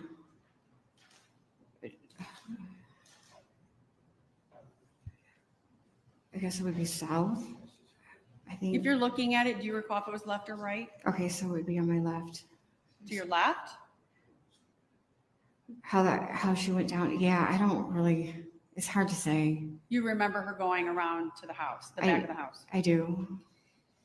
So let me ask you this. Once you saw her going around to the back of the house, what did you do?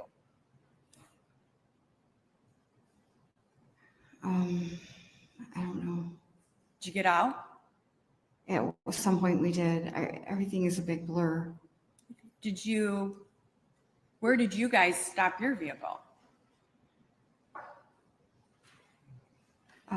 Up top, on the top of the house, the top part of the, That is such an American joke. it would be in front, or well, I guess it would be considered the front, like as you're approaching the house. At the front of the house? Yeah. And at that time, was the van in the back of the house? Yeah. And then what did you do then at that point? I don't really recall. Did you get out? I did at some point I did get out, yes. What did you do when you got out of the van?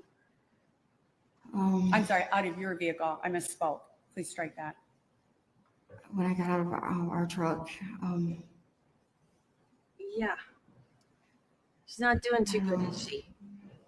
Did you call 911? I did call 911, yeah, Did you tell them what was going on? I did, Were you upset? yeah.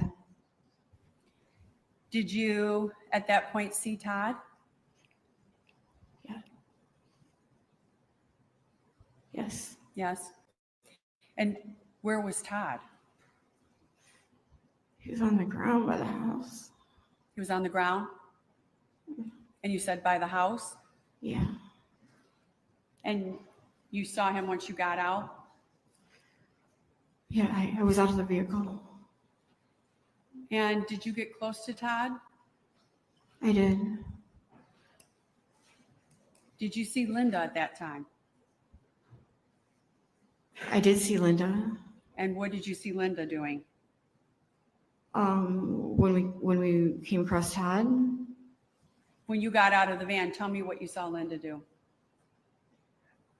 I don't recall. Did you see her get out of her van? That I don't recall.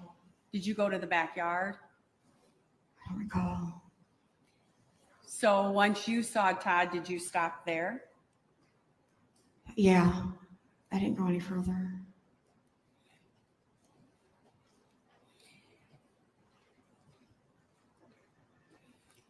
And did you see then what happened as you were standing by Todd? I mean, not really. I don't recall most of it. Okay. Did you remember what Linda was doing with Todd?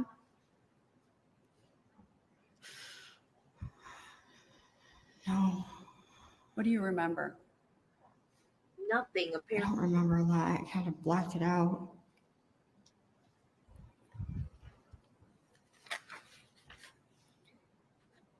If I let you read your prior testimony, would that help refresh your memory? Yes. Didn't she talk to her before this?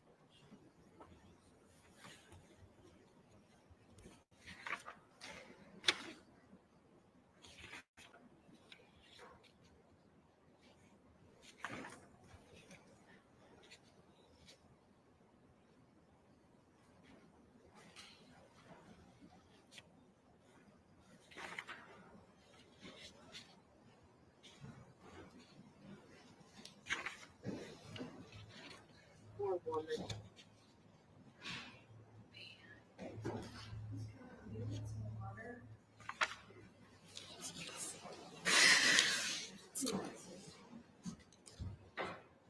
It's probably the most horrific thing she's ever been through.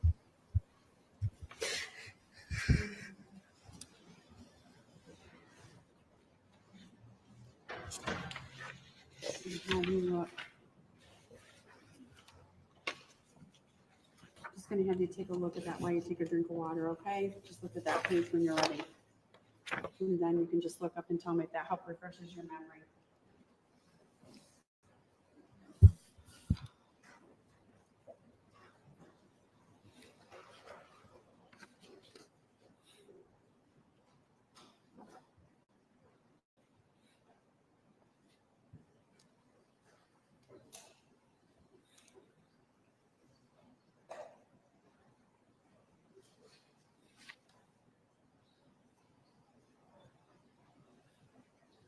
Is she crying?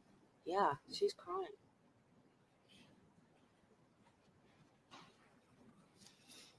Real tears.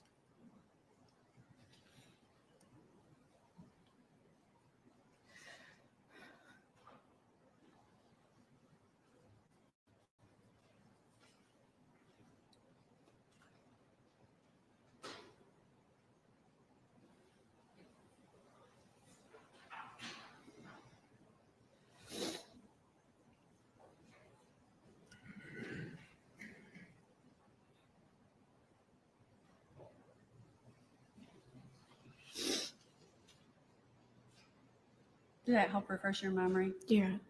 And when you were by Todd, what did you see Linda do? Linda covered Todd with her body, top of his body. So when you say she covered Todd with her body, was she laying on him? Yeah, she was like laying covered on the top of him. Like, Was Todd alive at that point? I don't think so. I mean, it was hard to tell.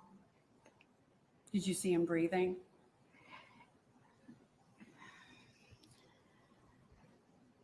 I don't recall. I want to say I think he was, but it was hard to tell because he was so badly burned. Did you see them move Todd's body? Yeah, Is that a yes? Yes. And do you know where they moved him to? Away from the house. I remember they were concerned about some tanks, maybe possibly inside the house, or some explosion they were worried about possibly. So they moved him. Did you see what they moved him in? I think it was like a sled or some kind of some kind of whatever was on the property that they could find. Maybe some wooden pallets or something like that. I'm sorry, what Like was wood pallets or a sled or something. it? Like a sled thing? Yeah, it was.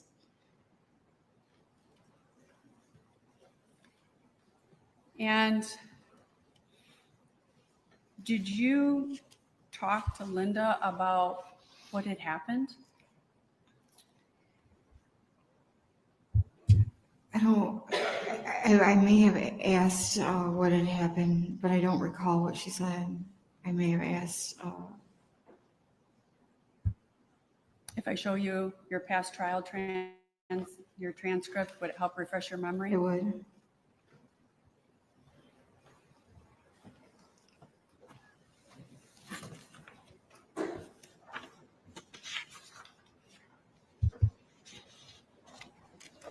I'm going to start here and then go to the next page. Just read through that. And after you've had a chance to read that, you can just look up.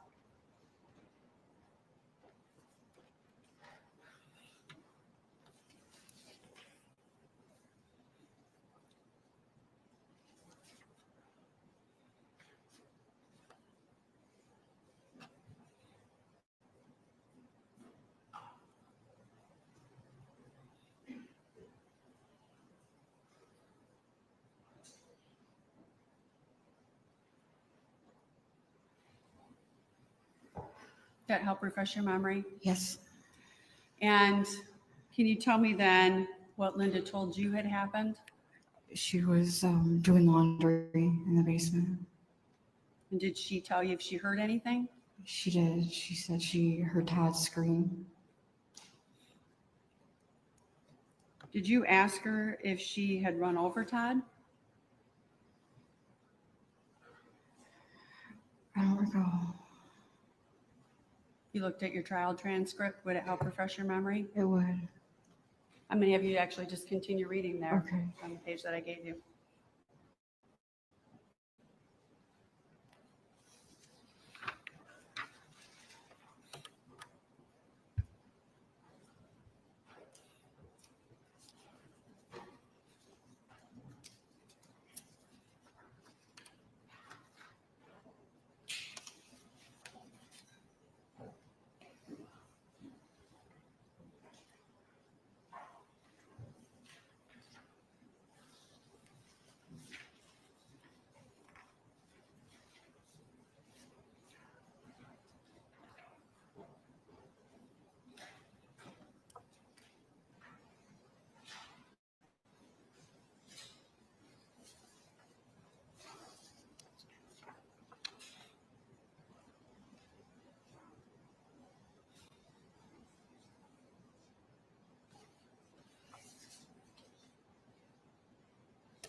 that help refresh your memory? Yeah. I believe so. What was the question?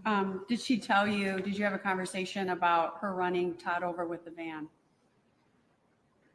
Yeah, I didn't see that in here. I didn't-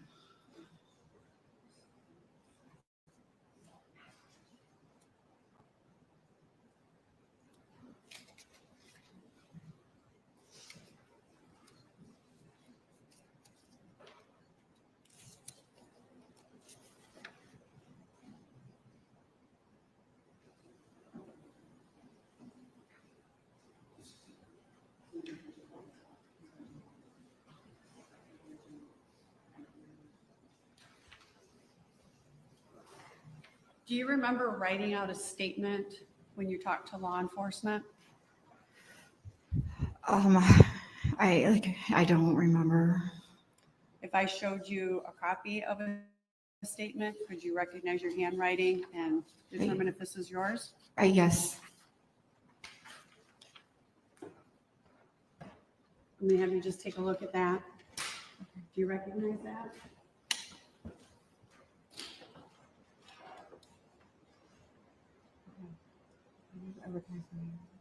So maybe pull the microphone a little closer. Yeah, I recognize my Did you handwriting. write that? Yes, I recognize it. So I'm gonna direct your attention then to your handwritten statement. Can you just read that when you've had an opportunity to look up? Okay.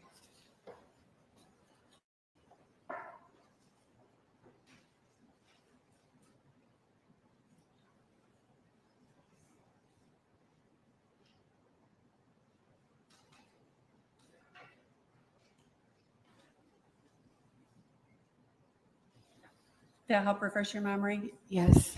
And so did you have a conversation with her about if she had run over Todd Stermer with the van? Yes. And what'd she say? That she thought that she had. And later on, did you continue to have discussions with Ms. Stermer about what had happened after that day? Yeah. Yeah. We had. And did she mention anything about fighting with Mr. Stermer or anything the day that you talked to her at the fire? I don't recall. So when you looked at your statement from your testimony, did you say that she had said that? No. I'm just going to have you look at one of the other pages that you wrote out. Is she on something or what? What is happening? I'm going to have you read Is she in this shock this or paragraph right there, and then when you've had a chance to read that, if you can just look she's up. got the weirdest affect I've ever seen right now? For it to be 18 years later?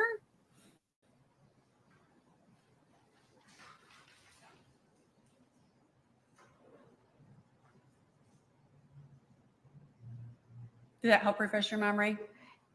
I don't, it does refresh some of it, but I don't remember this like specifics. So when I ask you, do you remember any conversations about any potential arguments or anything between Mr. and Mrs. Stermer? Do you recall that conversation with Linda? I don't recall it.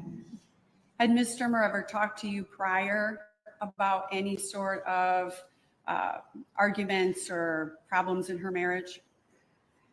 I don't recall her talking prior about arguments or problems. I remember one time talking about how one of the horses kicked her and he told her to like kind of suck it out. But that's, I think, one of the only, And that was prior to the fire? I don't know if it was prior or after. I don't. You don't know if Linda told you about it Right. prior or after? Okay. Right. And that particular paragraph, you don't recall then her discussing this with you afterwards?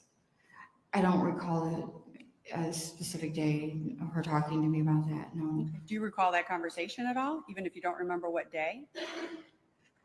It's very scattered, it's very hard to, It's been so long. It was a very traumatic incident for you, wasn't it? Oh, yeah. Still is. Still affects you today, talking about it? Yes. You still remember it? Yes. I have no further questions, Your Honor.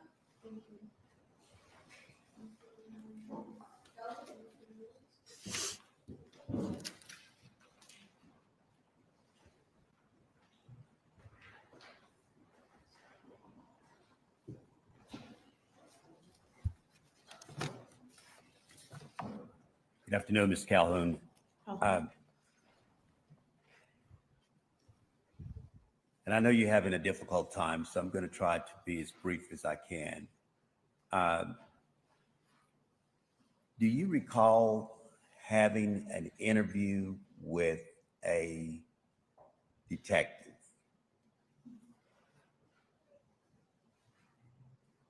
Yeah, I mean, I know I had an interview with the detective. I don't know exactly when, like if you asked me if it was what month, I couldn't tell you. Okay.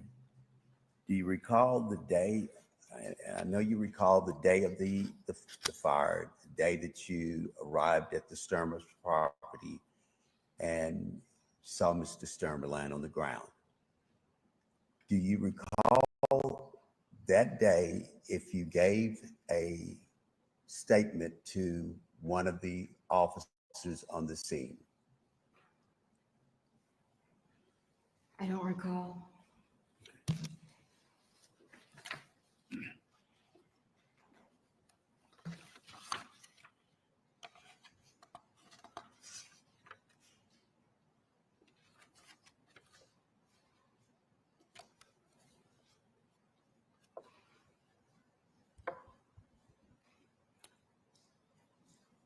But you do recall getting out of your car, you and Mr. Matheny.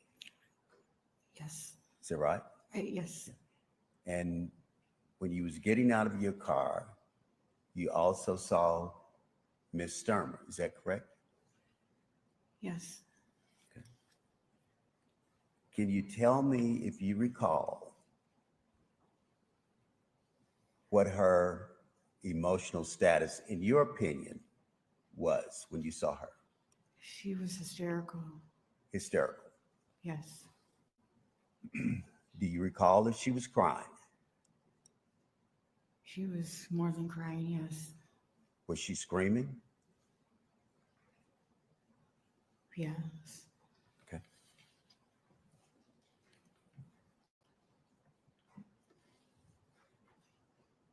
Did you hear her voice screaming before you and Mr. Matheny reached the house? I don't recall. You don't recall.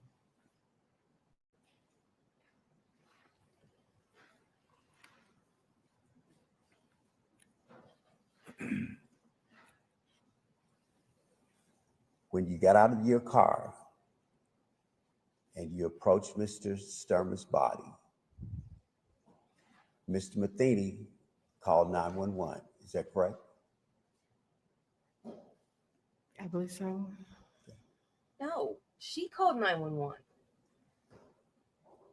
And did you also have the phone in your hand for a period of time? I believe so, yes. Okay. And you were screaming for help? Yes. Okay.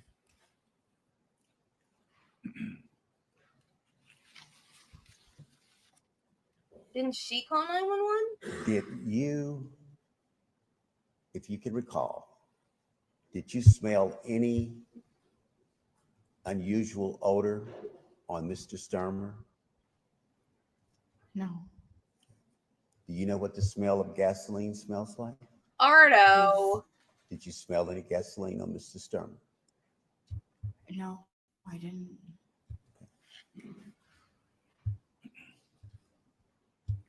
Did you smell any gasoline on Miss Stermer? No.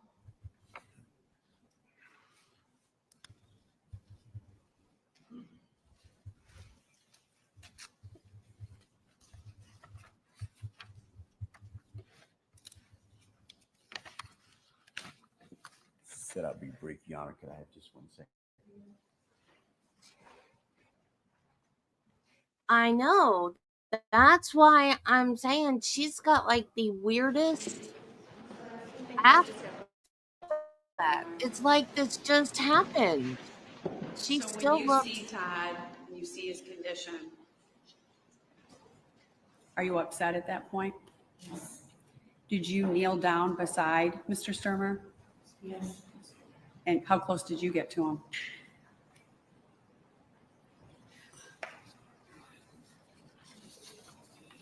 I don't know a distance, but I was not far. I mean, from me to the podium, maybe From me to what? Maybe from me to here, from where I'm sitting to maybe here. I was close. Were you by his face? Yeah, I checked his, I believe I checked his airway, so yeah, So you were by his face? yes. I have no further questions, Your Honor. Thank you. Thank you, Your Honor. Jury, do you have any questions of her, anyone? You've got Say no. a hand going up. Oh, don't ask this woman any questions. I'm a huge Trekkie. I thought she did. She said that on direct. We heard the 911 call. And then he asked her if Michael called, and she said that yes, he did.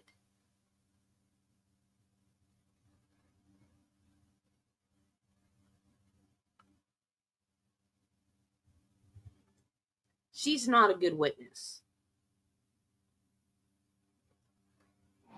Did you call 911 or did Mike Matheny call 911? Jury's awake. I don't recall. Okay.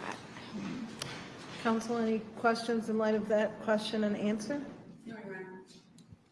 No? Okay. Any other jury questions? No. May she be excused from her subpoena, both sides? Please be excused, Your Honor. Okay. And you as well, defense? Yes, Your Honor. Excusing her? Okay. You're all done. You're excused from your subpoena obligations, okay? Thank you, Mary. They didn't need her, but I think they thought maybe they were going to get like a private Take a conversation. 15-minute break, jury. And remember your rules.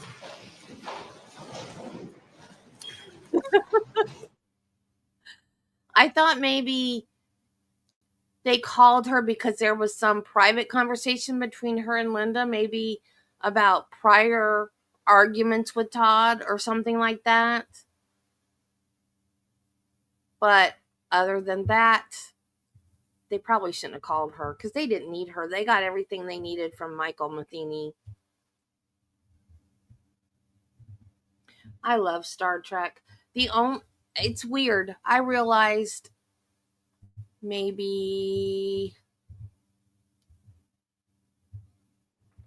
a year or so ago that Counsel, any matters to address in our break? Only one, Your Honor. Our next witness is Scott Leroy, so we'd like to start it so that we can maybe keep somewhat on schedule for tomorrow. I have a motion with the court at 4 o'clock. I believe that motion is going to be very short. Yeah. And so I'm asking permission if the court would allow us to go until 4:30 today. Yeah, that's what time's our other one for? Okay. That's We got a fine. motion. So we'll send the jury out your motion and bring it back. My motion's on a different, she's talking about a different case. Right. Oh, no, so we would end at 4:30 your case, and then we would go on Yeah, our my other motion motion. at 4:30 is not going to be Yeah, a very long motion. Thank you, Your Honor. I just wanted to make sure we were okay on timing because it Yeah, makes more yeah, sense we'll to be able go to to get them out for 4:30 an hour and and then- 15 minutes compared to 45. okay, yeah, I think that other one will be short. So. All right, thank you, Your Honor. about a year or Are you so talking ago, about the sex offender registry one? It's the motion for I realized that I have no Star Trek stuff in my house. It's all Star Wars everywhere. And if I had to choose, don't ever make me choose, please. I hope nobody ever makes me choose. But if I had to choose, I'd pick Star Trek. And there is literally Star Wars stuff all over my house. Star Trek. I mean, Star Wars. Star Wars everywhere. And my stepdaughters enable me. They got me this one year. And I didn't know what it was because they took it out of the package and they played with it. I was like, oh, cute. They were like, it's a Bop It. I'm like, what's a Bop It? I had no idea. Bop It to start. High score 72.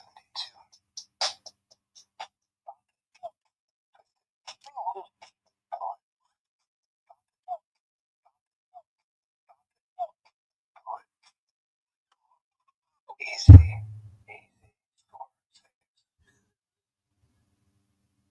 The 70-something score is mine. I have the high score. But I'm bad at it because I haven't played it in a while.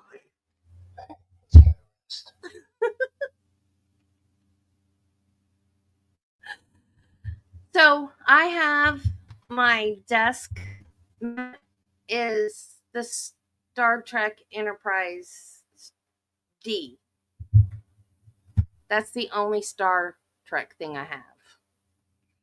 I diamond paint, so I diamond painted. I had a diamond paint of the Star Trek Enterprise D, and it didn't come out right. It I don't know if I did something wrong or the picture was wrong, but it, like one side of the saucer section looks like it's been in a fight. It looks like it has holes in it all over the place. I was like, as I was gonna hang it on the wall, and I was like, no, that doesn't look right. So I don't know if it's supposed to look like it's been in a fight or if the thing was wrong or I did something wrong. I was like, I've got Star Wars shirts, I've got Star Wars everything, and no Star Trek. I'm like, I've got to get some Star Trek shirts, earrings, all this Star Wars stuff. Harry Potter too. I have Harry Potter shoes, clothes, earrings. I don't have any Harry Potter posters. I have Harry Potter calendars. But yeah, I've got Harry Potter and Star Wars stuff all over the place. No Star Trek. This is my least suspected. But I love Grogu. I love Grogu.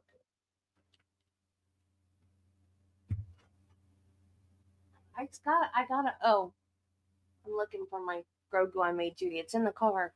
It's in the car ready to go. It's just not mailed yet.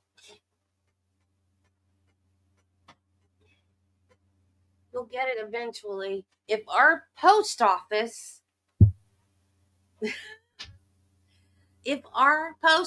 would keep regular hours, the hours on the door, just a suggestion. I'm playing that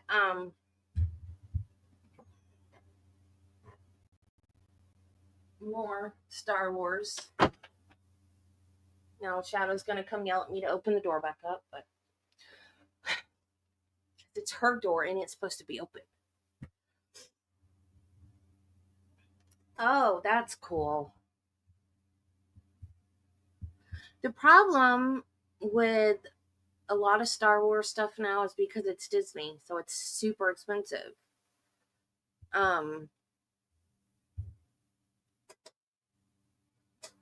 But then so is a lot of Star Trek stuff. When you get stuff from the Star Trek store, because they have new watches. I got an email the other day about a new line of watches. It's like $200, and they're not even smart watches. They're regular watches for like $238. I was like, dang, why am I going to pay that much money for a watch?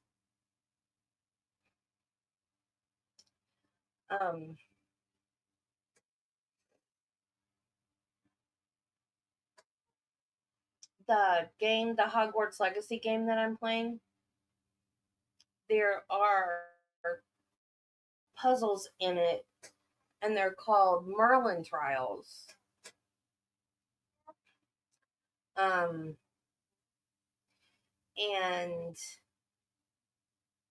they mention when you do the first puzzle, the first Merlin trial, they mention that Merlin was a Slytherin and he put all the trials around the Hogwarts grounds for his fellow Slytherins to do. They're puzzles for his fellow Slytherins. So I told my cousin, I'm like, because she doesn't have the game. Well, actually, she has the game. She hasn't played it. She has rheumatoid arthritis, so her hands hurt. So she has a really hard time playing the game. And I told her, or playing any video games, actually, but she got it for herself. But then she hasn't played it. And I'm like, I really don't think it's going to be that bad on your hands. Like the fighting part, yeah, because you have to do a lot of, moving and hands and stuff.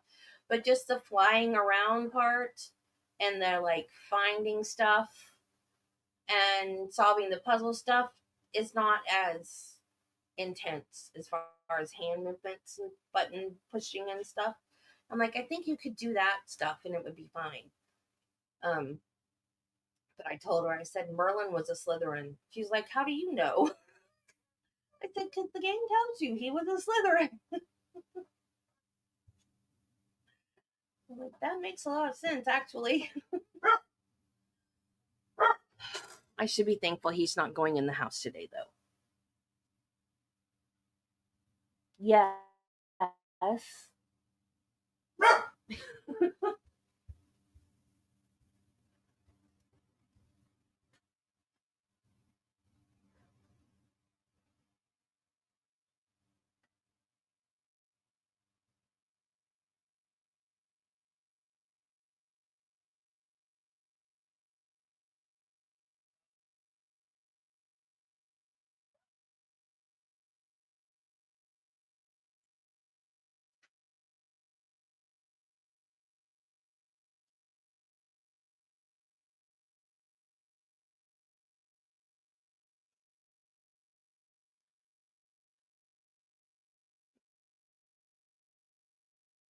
Wow.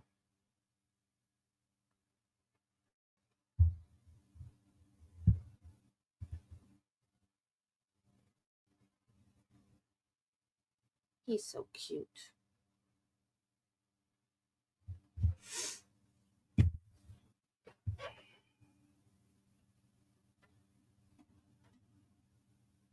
I got this on sale at Hobby Lobby after Christmas one year. No. It's a kid's nightlight, so it doesn't stay on, it goes off. I think it stays on for, I can't remember, it's 5 or 15 minutes. I mean, you can turn it off, but it'll automatically go off. And then I got this. My stocking holder broke one Christmas. I think it was Christmas before last, so I got this. But I just leave it out on my Star Wars shelf.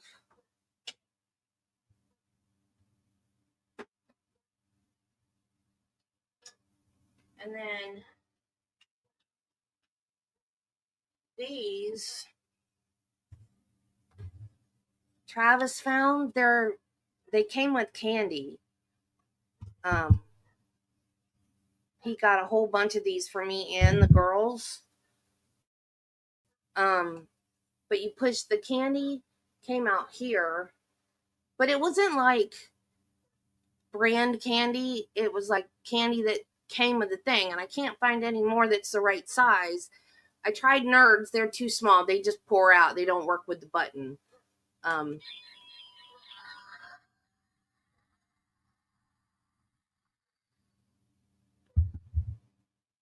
Some of them, the batteries have gone dead, though. Yoda used to talk. He doesn't talk anymore. Yeah, the batteries went dead in them. I've got Chewbacca. He used to roar. I don't know if he does yet still or not. I don't think he does. Oh, he does.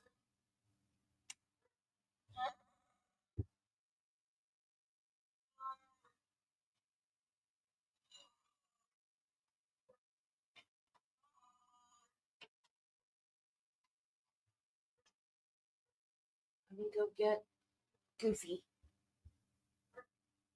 Goofy dog. Goofy dog.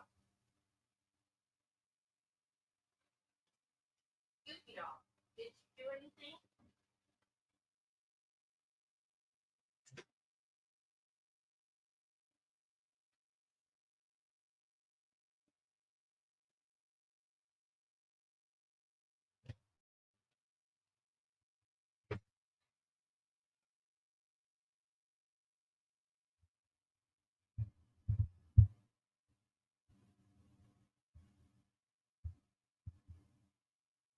Cool.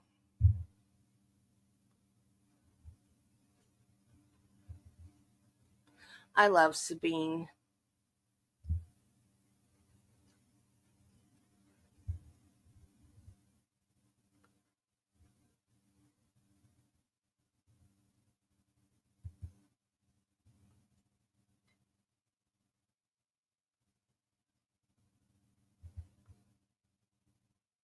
Oh, wow. I never heard of that. Oh, cool.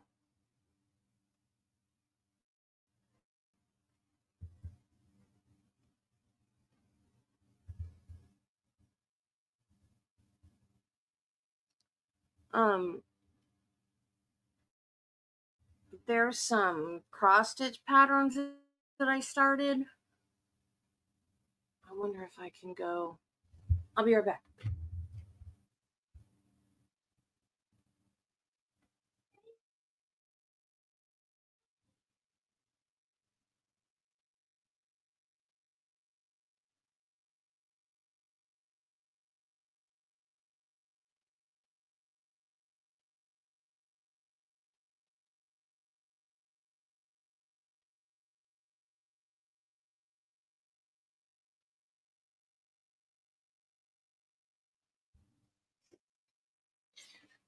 Never mind. I put them up and I can't find them. Like I was saying earlier, when I put stuff away, knit graffiti.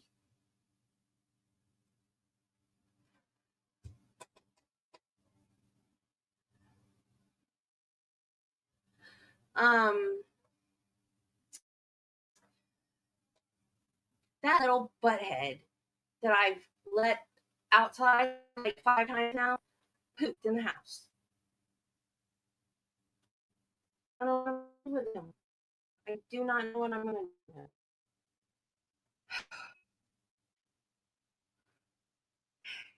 with him. I had started doing these cross stitch. I cross stitch, I diamond paint, I crochet, I knit, I scrapbook, and I get in these spells where I do one for a while and then I do another for a while and then I do another for a while. And so I got in this cross stitch niche and I started doing these Star Trek ones, and it's just like head and shoulders of the characters, and they're lined up, and there's no names or nothing, there's no background, it's just head and shoulders of all the characters. And I did the original series. I have the pattern for the Next Generation, but for some reason I skipped that one and went to DS9. I think because I was watching DS9 at the time.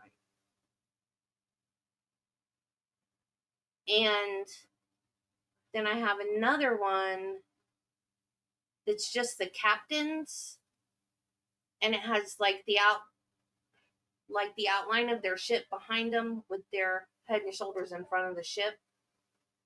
So it's all the captains, and I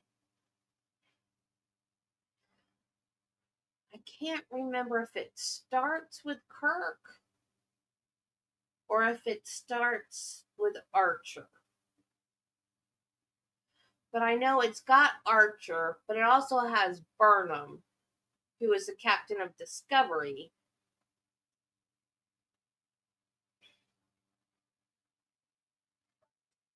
Does it have pike? Can't remember if it has pike or not.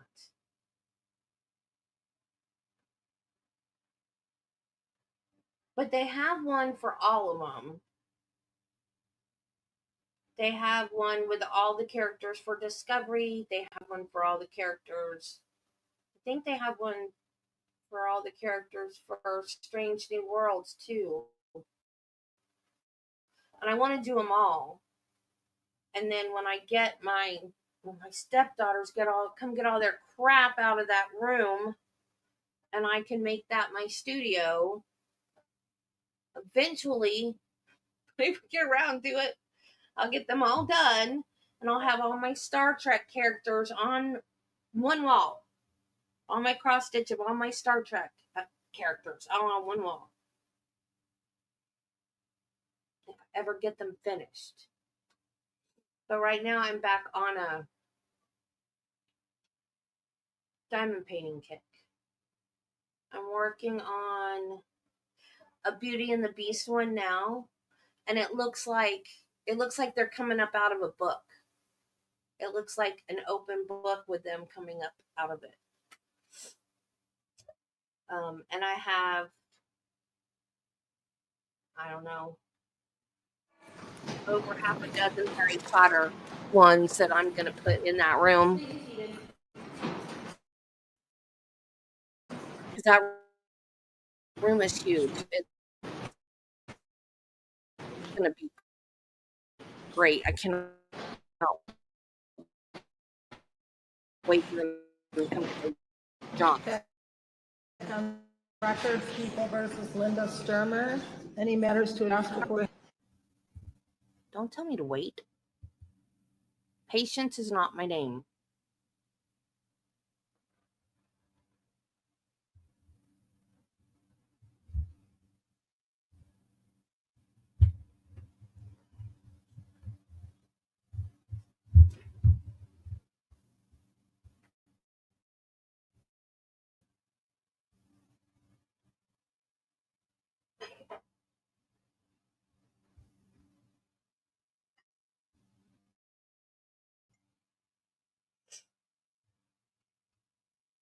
My stepdaughter got us these for Christmas.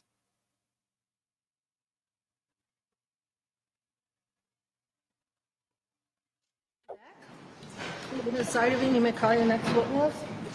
Your Honor, we'll call Scott Leroy to the witness stand.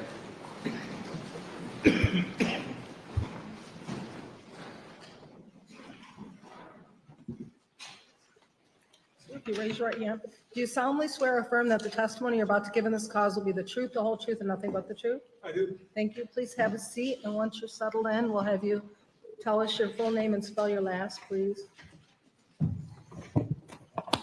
If you want to give me that empty cup, or it may have water in it, but. Thank you. My name is Scott Leroy. Leroy is Leroy. Thank you. Mr. Blair? Thank you, Your Honor. Sir, how are you employed? I am currently retired from the Michigan State Police and work two part-time jobs as a private fire investigator and as a medical examiner investigator. And when you were employed with the Michigan State Police, what was your role there? My last role was from 2001 to 2020. I was a fire investigator stationed here in Paw Paw. And how long were you with the Michigan State Police for? 31 years. When did you start there? I started in 1989. And as a role as, for instance, starting at the Michigan State Police, did you just start out as a fire investigator? No, my first 10 years, I was a road trooper at the Ithaca Post. In 2000, I got promoted to uniform sergeant, and I was a supervisory uniform sergeant at the Lakeview Post. Then I transferred down here to Paw Paw in 2001 in the role of a fire investigator. Fair to say that as your time prior to becoming a fire investigator, you were trained in, basic investigative skills, evidence collection, that sort of thing? Yes. And then you indicated, what year did you become a fire investigator for the Michigan State Police? 2001. And prior to becoming a fire investigator in 2001, was there a certain level of coursework that you had to attend or go through? I had attended, before I got into the Michigan State Police, I attended Lake Superior State University. obtained a bachelor's degree in criminal justice and an associate's degree in fire science. While I was a trooper, I took some courses in I didn't know that was a thing. the initial fire investigation course and a follow-up, more advanced fire investigation course. And I assume that before the Michigan State Police allows you to go out and start investigating fires on your own, is there some parameters or qualifications that you have to meet? At that time, no, I was just have to go through, apply, go through an interview process. Well, in that time, I'm sorry. At that, I was able to transfer in here on the transfer roster. And as part of your fire investigation training for the Michigan State Police, what coursework did you have to go through? Can you restate that for me, please? Well, I've gone through, since I've been with the state police, I've gone through a lot of coursework. Started out with what's called Fire Investigation 1, then Fire Investigation 2. I have my CV here to review all classes if I could, to refresh my memory, or no? Well, let me ask it this way. Okay. Have you provided a copy of your curriculum vitae or CV to the prosecutor's office? I have. And the show has been marked as People's Proposed Exhibit 33. It has to be recognized that, sir.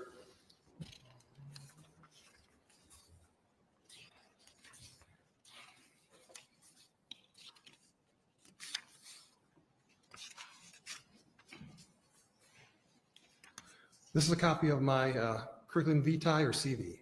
And that's a fair and accurate representation of what you provided to the prosecutor's office as your curriculum vitae? Yes. Move for the admission of 33.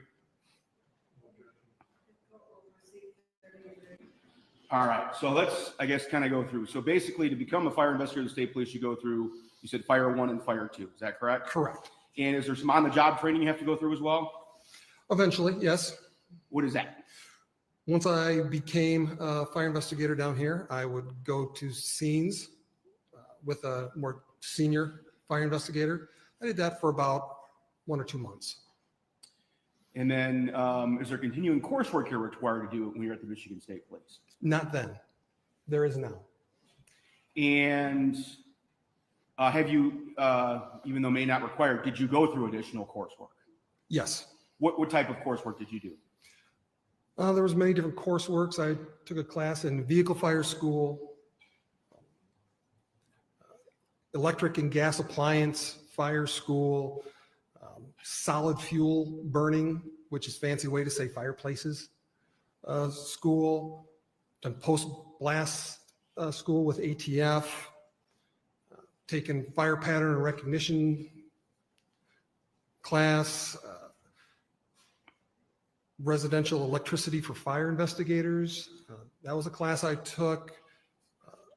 What's called an ATF enclosure, which was another 2-week course at the ATF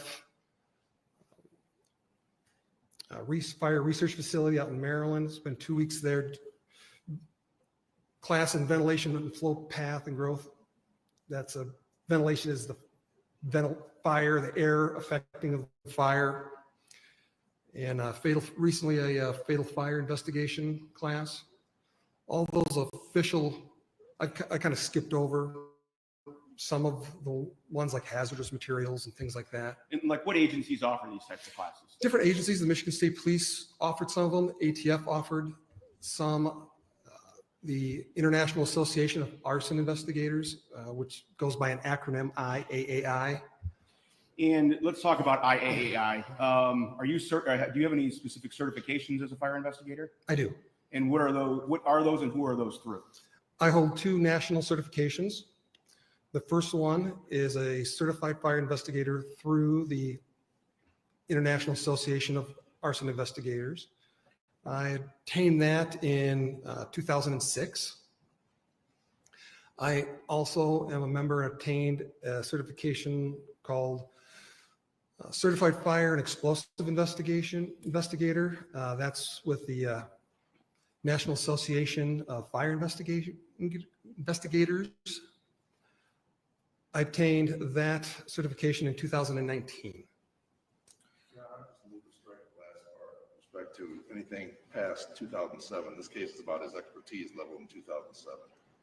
I would disagree. I think he's allowed to give his training experience today, and if that would affect or change his opinion, obviously, then Mr. Miller's free to ask him about that. But I think his experience today is just as relevant as it was in 2007. I agree. I'll overrule the objection.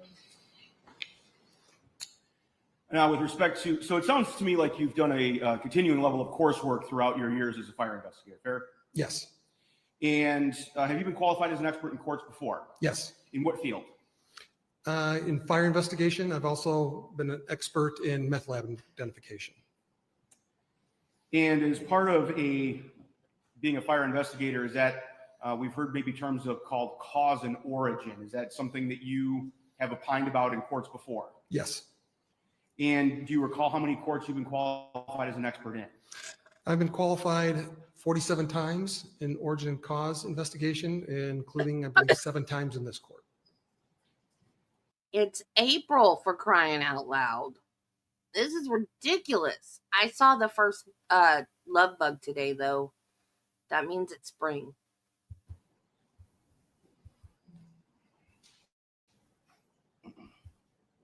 Supposed to be. Your Honor, at this point in time, I'd move to admit Scott Leroy as an expert in fire investigation, cause and origin.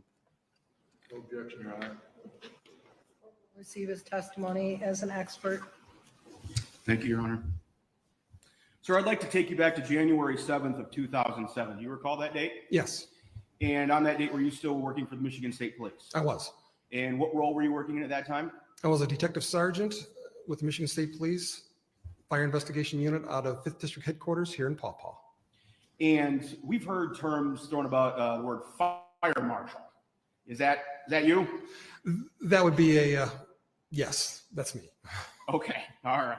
Just so there's no confusion, when we hear the term fire marshal, are you commonly referred to as a fire marshal? That's there's a small difference, but more people usually just interchangeably use those two phrases.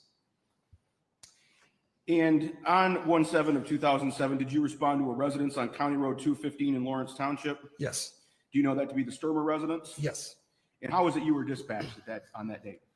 I was contacted by cell phone at home off duty at approximately 4:30 in the afternoon and informed of the fire. And did you then respond? I did. Do you recall about what time you responded? I arrived on scene approximately 6 p.m. And upon arriving on scene, can you describe what you observed? Well, I guess you rephrase that. Upon your initial arrival, what did you observe? There's obviously a lot of activity going on. Fire department was there. Sheriff's department vehicles were there. I approached there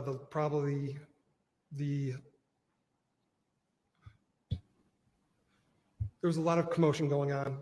It was it was rain/snow going on. I would have contacted whoever was in charge, either the fire chief or the lead law enforcement on scene. And is this kind of just the process of you beginning your investigation into this fire? Yes, I would do that just so they know I was there. And what about the condition of the house at the time you arrived on scene? Can you describe that for the jury, please? The house was still actively smoking. There were no flames to be seen, but there was a lot of smoke still coming out of the house. There was a fire apparatus parked right in front of the house. I believe it was a ladder truck with hoses still on the ground and active fire suppression going on. Now, this might kind of go without saying, but I have to ask this anyway. Does the fact that the fire is still going on, does that prevent you from going in and conducting any investigation at this time? Yes. And at some point in time, did you have the opportunity to view the body of Todd Stermer? I did. How is it you came to do that? Can you describe that for the jury, please? One of the officers on scene directed me to where Todd Stermer was laying. And I went over there and I would document Todd Stermer's body, which is common practice for a fire investigator at a fatal fire scene. How is it you document that? I use photographs.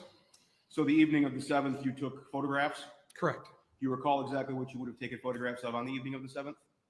On the evening of the 7th, I took photographs of Todd Stermer. I also took some initial photographs of the structure and some of the surroundings.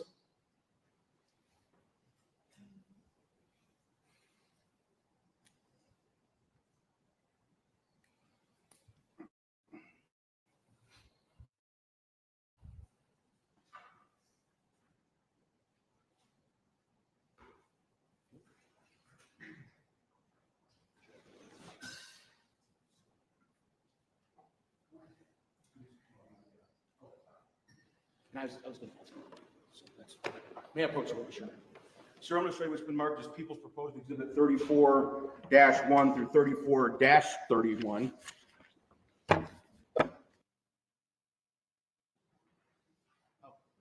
I'm sorry, Your Honor. Thank you for that. And looking at 34-6. This is on the north side of the house. Also what appeared to be blood on the ground. And then if you go back to 5, you can see with my photograph just to the lower right, you can see the 2 orange flags that are in the ground. Where I'm circling again with the pointer? Yes. And those are, and 6 is a close-up of those flags. And Your Honor, I guess I'm going to kind of warn the court, the next couple of pictures are going to be a little bit graphic of Mr. Stermer. So I don't know how the court wants to proceed with that or give the family an opportunity. Copies I can look at? Yes, Mr. Leroy has them right there. Okay. B7 and 8. Why isn't my banner purple anymore?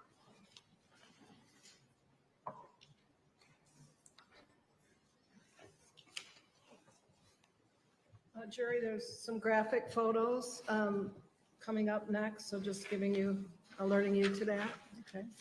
And if there's any members in the audience who want to leave the courtroom while they're on display, I can take a break and let you leave. No one? Okay. I'm going to show you what's been marked as 34-7. What are we looking at here, sir? That is a photograph of Todd Stermer as I was examining it. And we are looking at, there are several items in this photograph. Is that a fair statement? Yes. What are we looking at these items, if you're aware, here on the chest of Mr. Stermer? Specifically the chest, well, I can see there, the 2 larger pads are AED pads, which are used by EMS. And I believe the smaller ones are heart sensors over on the chest and abdomen area. And there are a multitude of what look like clothing items here. Is that a fair statement? Yes. And do you know how those got there? Apparently bystander or EMS and Good Samaritans who arrived on scene first placed blankets and clothing over Mr. Stermer. And I would have removed some of them in order so I could photograph Mr. Stermer. And looking at 34-8, what are we looking at here? That is Mr. Stermer's feet. And around his feet are a pair of gray sweatpants and a pair of white socks on his feet. And with respect to those sweatpants, was there anything peculiar about them that you noticed? When I took other items, the blankets and other items off of Mr. Stermer to photograph them, there was a detectable odor of a liquid accelerant in the area from Mr. Stermer. And as I got closer, they seemed to be coming from the sweatpants. I'm going to show you what's been previously marked, if I may approach, Your Honor. People's Exhibit 17. See if you recognize those.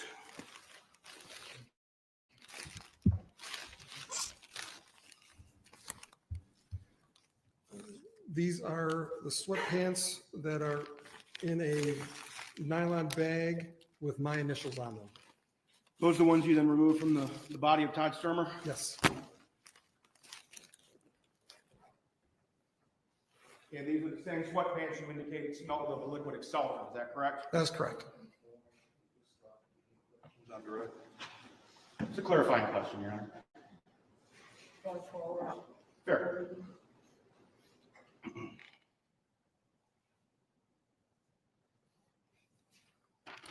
Now, on the 7th of January 2007, did you collect any other evidence? I did not. Did you then return to the property? I did. On what date was that? The next day on January 8th. And on that date, what did you do? On that date, it was concentration on starting my cause and origin investigation of the house. And how is it you go about doing that, generally speaking? In general terms, when you do cause and origin investigation, I'm going to examine the house, both exterior and interior, noting burning, things that aren't burned, things that are gone, that have burned up. It's a general examination. You typically do the entire, or you do the, if possible, the entire exterior, and if possible, the entire interior.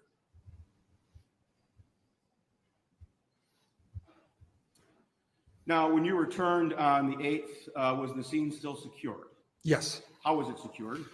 The sheriff's department had left a patrol car on the scene overnight. Was there also like crime scene tape or anything like that that you recall? I don't recall if there's crime scene tape. And was this in the daytime or nighttime hours that you did this?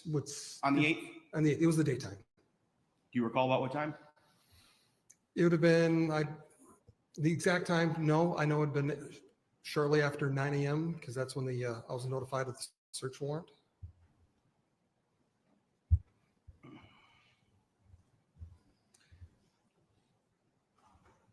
And as part of your, I think you've talked about a walk around, do you take photographs? Yes. And did you do so in this case? Yes. And looking at the remaining photographs in People's Exhibit 34, do you recognize what those are depicting, just generally? All these photos are 34, correct? Yes, those are all yes. 34, but I'm asking about the remaining. Yes, yes, those are the next day on the 8th. And what is the purpose in, part of the purpose in taking these photographs? To document the scene.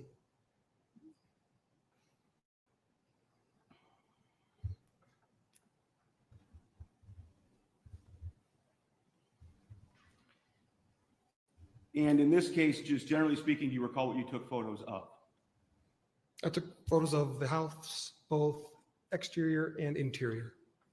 Now, were you able to make a deep entrance into the interior of the house? I was able to make entrance into the house on the west side. I tried to make entry into the east side, but that was limited due to the structural collapse that was on the east side of the structure.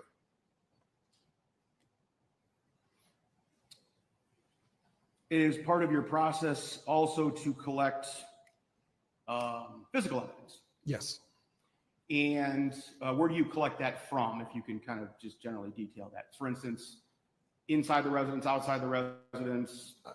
If I see something that is potential evidence, I'm going to collect it, inside or outside. Fair enough. Have you heard the term excavation before? Yes. What does that mean to you? In fire investigation community, excavation means removing fire debris from the scene in order to look for evidence or other patterns to help determine where and what could be responsible for the fire. And did you conduct an excavation in this case? I did. And was that captured in your photographs? Bits and pieces of it were captured. Unfortunately, the major, the scene after I excavated it, I cannot find a photograph of it.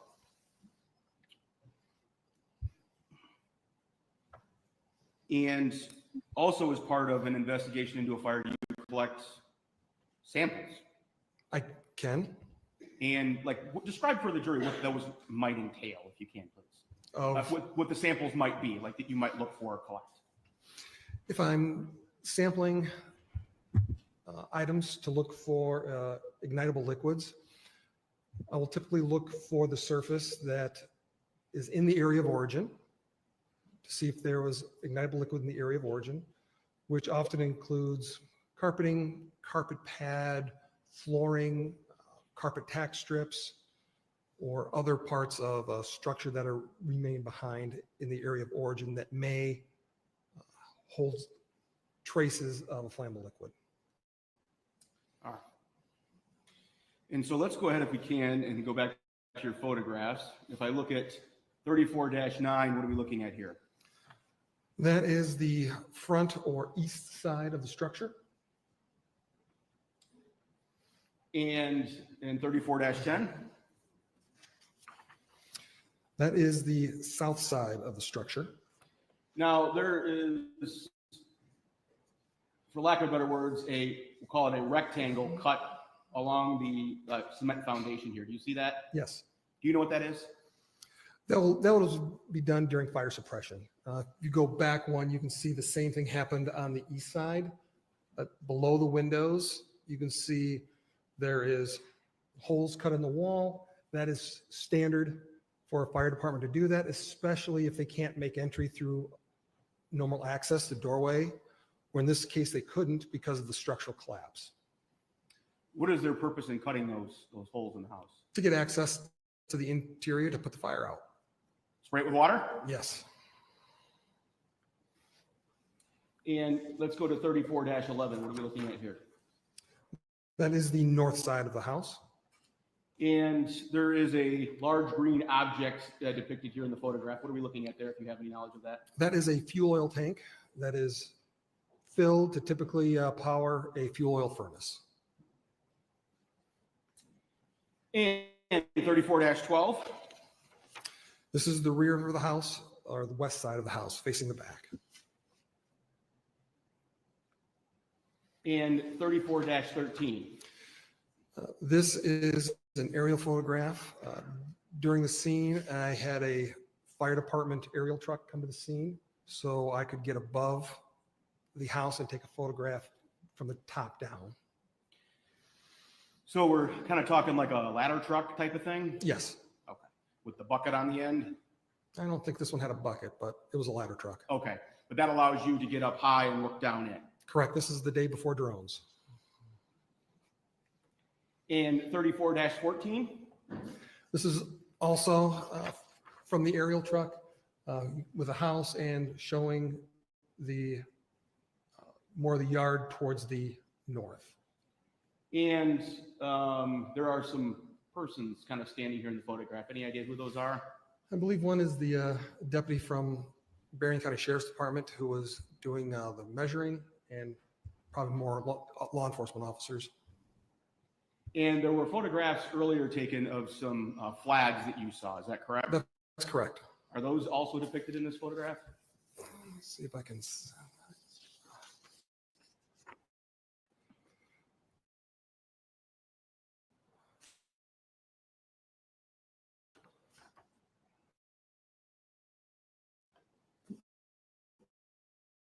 I believe they're down. I don't think that orange dot is it, but the flags are right in that area. Tire go to? Those were to the wrecker that came and took the van the night before.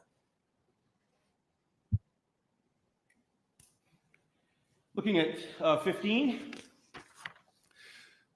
This is another photograph showing to the north. And as you've previously testified, is that Mr. Deleuze from Berrien?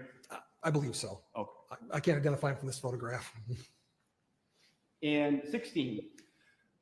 With the ladder truck hasn't moved, so all I've done is turn 180 degrees.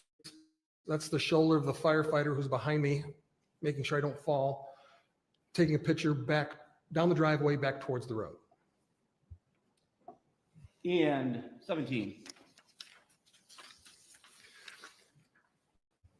17 is a close-up of the rear or west of the house, specifically focusing on the basement door and windows.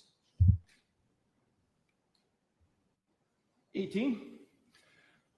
This would have been from that basement door, standing right at the door, taking a picture straight in to the structure.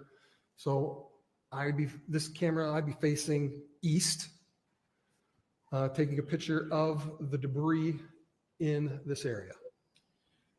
Now, without getting into too much detail, there are a few objects contained in this photograph other than debris. Well, it's all debris, but some identifiable debris. How's that? Fair. So for instance, my laser pointer, I'm pointing at an object in this part of the photo. Do you recognize that? Is that the fireplace from the upstairs fireplace? Where my laser pointer is? Yes, Yeah. that's the upstairs fireplace. Fair. And what do we have right here at the bottom? That is a section of chimney pipe. And looking at 19. That is a close-up of the fireplace for the upstairs. And moving on. Let's look at number 20. That is a close-up of inside the upstairs fireplace. And can you kind of explain to the jury why it was you would have taken a photograph up close and at this angle? This is basically showing that it appears to be a fire in the fireplace, or there's remnants of a fire in a fireplace because of the burnt wood inside. That would be this object right here where my Correct. laser pointer is? Correct. And looking at 21. 21 are the sections of chimney pipe that I removed from the inside of the residence during my excavation, and that's where I stacked them. 22. So 22, this photo, I've now stepped into the basement area through the center door of the basement. I've now rotated to the right 90 degrees. So if you look to the very tight left side of the photograph, that's going to be where the fireplace is. So this view is looking directly south to where there were two bedrooms, a downstairs bedroom and an upstairs bedroom. The floor is burned away. The separating the first floor and the basement is burned away in this area. You can see there's a window up and down. There should be a floor there to separate the first floor and the basement level. Looking at 23. So 23 is I've now turned 90 degrees back. So if I walked into the basement from the outside, I walked straight forward, and the solid charred wall on the left side, that is adjacent to the basement fireplace. I am documenting the location of the laundry room behind that wall. You can see 2x4 studs going up and down. There was a wall there. So just behind those studs, you can see just the outline of right there is the washer and dryer. And what are we looking at in 24? 24 is I've made my way back there and documented the dryer. And 25? So I've stepped back in the middle of the downstairs basement, facing east, because you can see the fireplaces. But I'm focusing more to the north or left in the area where the fuel oil furnace is located. Before we go to the next photo, you can notice just above the basement fireplace is a large 2x12 piece of structure that is black charred. And I'll show you why that's important in a second, in the next photo. What is this green that we can see here at the top of the photograph? That is the roof. You're looking at the shingles from on top of the roof, specifically on the north side of the house. As it collapsed inward. And in 26, You can see the long charred board that I pointed out earlier that's above the basement fireplace. To the left of that is the remains of the furnace, the metal portion. That's the furnace. and 27. 27 is a close-up of the furnace. I'm glad he And can know 28? what that is because I can't make out anything. 28 is back outside Burnt. in the front, Where's the documenting gas can? where the 1 gallon gasoline can was or is located. And 29. Is a close-up of the gasoline can that I eventually collected as evidence. Just a moment, Your Honor, I'm sorry.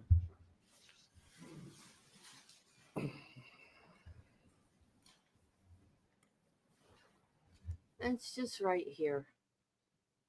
That one little spot. So I'm going to show you what's been marked already and admitted as People's Exhibit 18. Do you recognize that?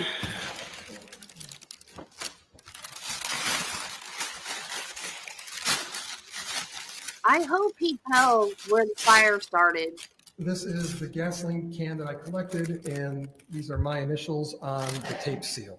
Does it indicate what time it was you collected it? It says I collected it at 1:40 p.m. And that was on the 8th of January? on the 8th. Thank you. And just so everyone's clear, this is in a clear, crinkly kind of bag. Is that fair? Yes, that bag is made out of nylon. Is that important? Yes. Why is that?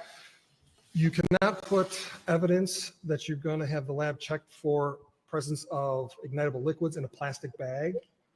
It has to be in either a nylon bag or a metal paint can. And can you explain why you can't use plastic bags or any other container?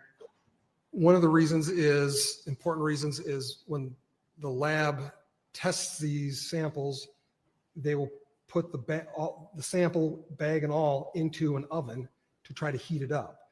If you did that with a plastic bag, the plastic bag would melt.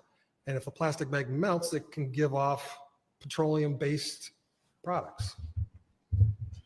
So therefore, I can assume that that nylon bag doesn't melt. That nylon bag does not melt at the temperatures that they're subject to in the lab. Fair.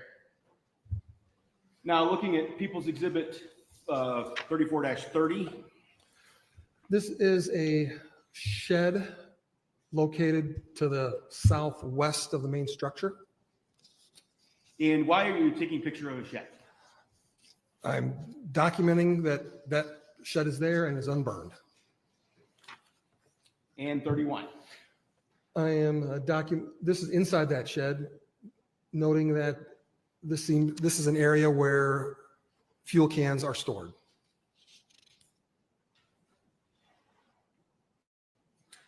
And I may have forgotten to ask this. We talked about you collecting the red gas can that was out in the front yard, correct? Correct. Why did you collect that? At the point I collected it, I did not know if it was evidence but it could be potential evidence because it was found in an area not with the other cans. And following your documentation with photographs, your inspections, your excavations, so on and so forth, did you also try to collect any samples in this case? I did not. Why not? Because the area identified as the area of origin, the areas that I would have wanted to collect samples were gone. They were burned up. They didn't exist anymore. And what would that have entailed if you could have collected? It would have been the first floor, the flooring, any carpeting, any material on the first floor. But your indication was those were totally consumed? They are totally consumed, yes. Just as you can see by the earlier photographs from the basement up, there is no floor left. And following your investigation at the scene, did you then go to another location on the 8th? Yes, Where did you go? I went to the Van Buren County Sheriff's Department What was your purpose in going there? to package evidence that they had collected from the scene the night before, clothing and other material that were on Todd Stermer that night. Do you recall what those were? There was blankets, there was a coat, there was some clothes that came from Linda Stermer herself. They were in the evidence room of the Sheriff's Department, and I went in there and packaged them into nylon bags. And did you collect any other evidence when you were at the Sheriff's Department? At the Sheriff's Department, they also had metal paint cans that were collected at the autopsy of Todd Stermer. I collected those at that also. And were you responsible for then transporting those items to the State Police Crime Lab? I did. I transported all those items to the crime lab in Grand Rapids on January 11th. Your Honor, can we approach very briefly?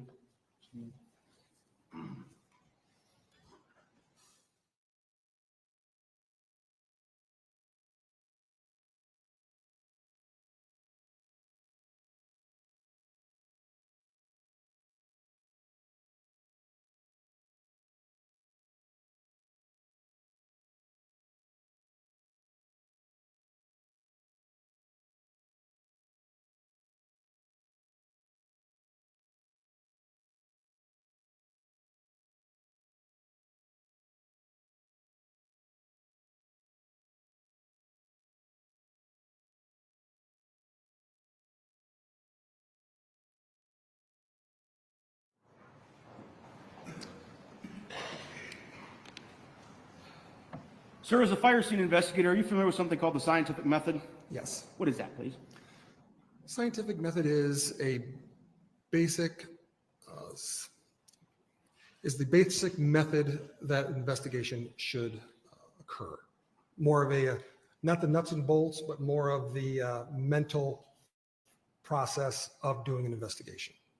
Fair to say it's the process by which you arrive at your ultimate opinion in a case? Yes. And when conducting a fire scene investigation, are there two different conclusions that you must determine? Yes. What are those? The first thing I must determine is the origin of the fire, where the fire starts, and then try to determine the cause or why it started.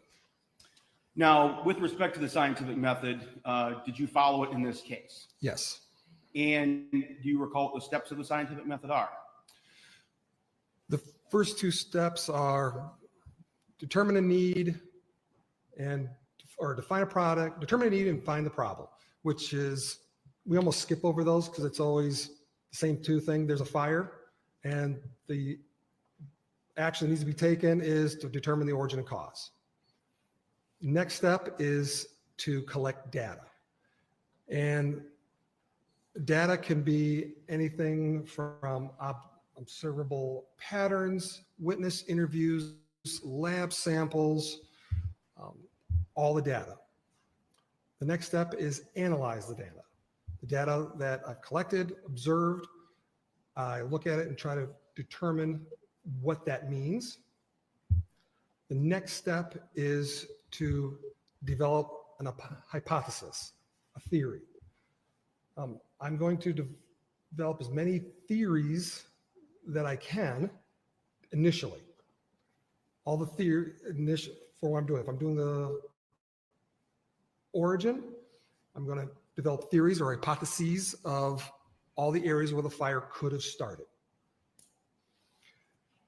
Then once I've developed these hypotheses, I'm going to test these hypotheses or theories. And I'm going to use the data I've collected. I'm going to take all the data and see if that data fits in to these theories or hypotheses. And as I go through there, if there is data that doesn't fit a certain hypothesis, then either the data is wrong, or if the data is right, that hypothesis cannot be right. If all the data cannot fit in to that hypothesis. And then at the very end, I take that last hypothesis, that becomes my final hypothesis. And again, I take all the data that's known, look at that hypothesis, and come to the final conclusion. So with respect to what we've discussed here in court so far, you've gone through the first couple steps because you showed up to a fire scene, correct? Correct. As far as data collection, is that what we've also talked about here in court? Yes. And that would be your photographs, your scene examinations. Does that include your samples you may or may not have taken from a fire scene? Is that fair? Yes. Does that include witness statements as well? Witness statements are very important. And does that also include lab reports? Lab reports are very important. And in this specific case, did you recall receiving any laboratory reports related to the items you seized from Mr. Stermer or those you collected at the Sheriff's Department? I did. What was that, please? The lab report, and I'm doing this without looking at the lab report myself. So the gray sweatpants that I collected on the 7th indicated positive for gasoline. The gasoline can that I collected tested positive for gasoline. The items that were packaged in the metal paint cans that came from autopsy, which included the left and right socks, the underwear, and a shirt, all tested positive for gasoline. Other items that were collected that I packaged myself in the Sheriff's Department evidence lab would have been the clothes from Linda Stermer, blue and a blue blanket, a white blanket, and there may be another item that I packaged. Those items did not show the presence of ignitable liquid. If Mr. Ernst has already testified here in court about his findings, we would rely upon those exact findings. Is that fair? Yes. But you specifically recall the sweatpants, socks, and underwear of Mr. Stermer being positive for gasoline. And the shirt. And in addition to that, we talked about witness statements. Is that correct? Correct. Were you made aware, did you have an opportunity to review the statements of Linda Stermer? I have. What do you recall those being? The witness statements from Linda Stermer as relates, and I was specifically looking at as it relates to the fire. They're pretty consistent that she was in the basement doing laundry when she heard Todd Stermer scream. She goes up the stairs and looks into the living room, on the main floor living room. She sees the chair, the recliner chair, on fire, and Todd on fire across the room towards the bedroom, with a line of fire between the chair and Todd. Thank you. Now, I may have gotten a little bit ahead of myself there, so I'm going to take a little step back. Let's talk about the area of origin if we can. Okay. Did you develop various hypotheses as far as what the area of origin may have been in the Stermer house? The pretty standard, when I look at a house fire, the original hypothesis is the whole house. I look at the whole house as the fire starts here, and then through a process of elimination, I start examining each area and then decide if this is or if there's or is not the area of origin.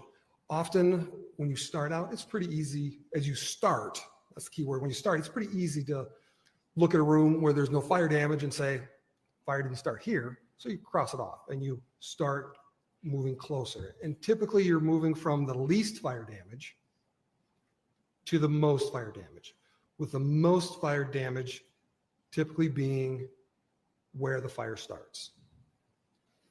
So for instance, in this particular case, do you recall what your hypotheses were as far as the area of origin? So the hypotheses for the area of origin, I broke down as east side of the structure,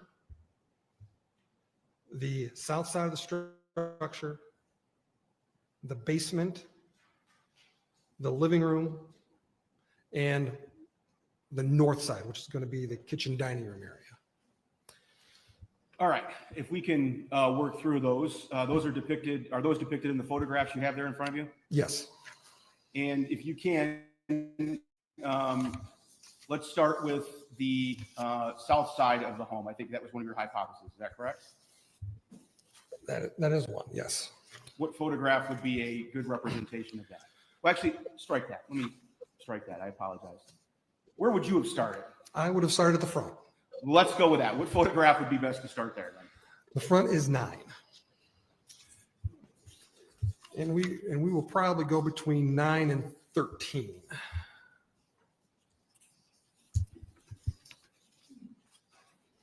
All right, looking at 34-9, this is the front of the house, correct? Correct. What about, what considerations are you looking for in this photograph? So in this photograph, I'm trying to look at fire spread. What did the fire do on this side or this exterior wall? So I look at the door, I look at the 2 windows. There's some minor sooting above the windows, but there's really no fire damage of significance to talk about. So that's telling me the fire didn't come out those windows. And if the fire would have started there, I would have expected that the fire to start to the east side. Now, as I'm doing this, also the thought process is comparative. So I'm going to compare the east room to the west room. Which one has worse fire damage? And because that changes scene to scene depending on the size and intensity of the fire. So for this case, that little bit of smoke coming out of that, it's going to be the left or south window, is pretty minor compared to the rest of the structure. Now, if we can skip to picture 13. So this is the aerial. At the bottom of the photograph, you can see a small roof, which is the roof over the porch. And you can see it's still there. It's not burned. But more importantly, if you look just beyond the porch, you can see a wall section and a window. And again, there's no fire damage or no fire coming out of that window. So that's telling me, compared to the rest of the house, there isn't as much fire damage. Now, in a situation like this, it's very important to distinguish between fire damage and collapse damage. So we're going to see a lot of collapse damage. Roofs collapsed, the floors collapsed, but collapse damage is different than fire damage. So the fire is going to start, and that's going to cause the collapse. But you can see in this photo, the window where the wall is, it's a large section. It's collapsed, but it's still there. It's not burned. It's not burned away. We look directly to the right, which is going to be the northeast corner of the house. We can also see large sections, and underneath the snow is actually sections of the roof. The roof is collapsed in. So there's still a lot of unburned material there. I also looked in those windows and those holes. I told you I really couldn't get in to the east side, but I did stick my head in and take photographs inside, like those holes that the fire department cut. I stuck my head in there, looked, and determined the fire damage there was drastically less than the west side of the house. So with that, I was able to eliminate we're gonna call the the northeast quadrant as the area of origin. Now, and the shame on me for failing to ask this, is there like a process by which a fire kind of progresses and spreads? Yes, but that's a easy question that can lead to many complicated answers. Fire spread can be determined by fuel source, by ventilation, by location. So that's like a simplistic question where it can be very complicated as information comes forward. Is there a way that a fire consumes a piece of fuel? For instance, well, strike that. We'll get to that later. With respect to collapse damage, you talked about that. What causes collapse damage? Well, in my line of work, I'm not a structural engineer. So when I see collapse damage, it is a result of the fire. But the collapse is from the fire burning away structural members, floor, the center beam of the rafters. You see a lot of roof collapse because it burns away the peak where the trusses are, and then that makes the roof collapse. Or floor beams. Floor beams will be consumed, and that will make the floor above them collapse. Thank you. Now, when it comes to, so we just talked about, I think you said the northeast quadrant of the property. Is that correct? Yes. And you indicated that you were able to eliminate that as the area of origin? Correct. Where is the next place you would have progressed to? I would have progressed to the south side. South side? The south side. Okay. So the south side, we can specifically see the roof is still there. It's still up.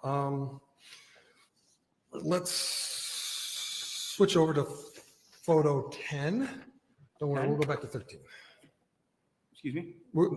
10. 10? Oops, went too far. There we go. So 10 is the south side of the structure. Again, I'm looking at the windows. There is fire coming out of the windows, more of the first floor than the basement. If you look at the basement windows, there's not even sooting on those windows. You look to the first floor windows, you can see there is some smoke, some light fire that melted the vinyl siding. And above that is going to be the attic space. And you can see where the fires burn through the attic space. This is telling me there's not a lot of fire in those rooms on the other side of those windows because the fire is not trying to vent out those windows. Vent is a fire department, both a firefighting and a fire investigation term, is where the fire is trying to get more oxygen to burn. The fire, most of us know that a fire needs oxygen to burn. That's how come if you throw a big pile of leaves on top of a campfire, it doesn't really do anything because the leaves have smothered the oxygen away. So now let's go back to 13 again.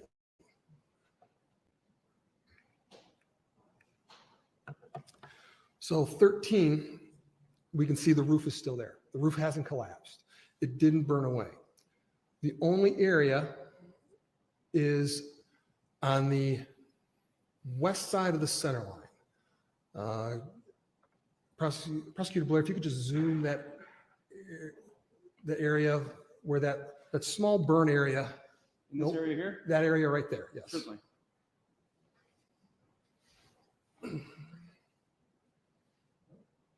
Yes. So out of that roof section, this is the area of this section that is burned away. So I've noticed that this section is directly across from the living room versus the section on the other, and the center is the ridge line. The section to the south, or excuse me, to the east or to the bottom of the photograph, that is on the other side of the ridge line. That is significant because when fire gets into an attic space, regardless where, it's going to go to the peak. If you start a fire anywhere in the attic space, it's going to hit the roof section, it's going to hit the roof deck, and it's going to go up to the peak. And as it does that, it's going to start burning there. So we're going to have fire damage from where it enters the attic space going to the peak. So in this case, the fire is entering the attic on the west side of the peak. And you can see right at the very bottom, you can see the outline of the living room fireplace. That'd be in this area here? Yes, that's the living room fireplace. That at this point, that is just for reference purposes. Thank you. So that helps me eliminate that. Now, remember the other photo from the inside. We're still talking about the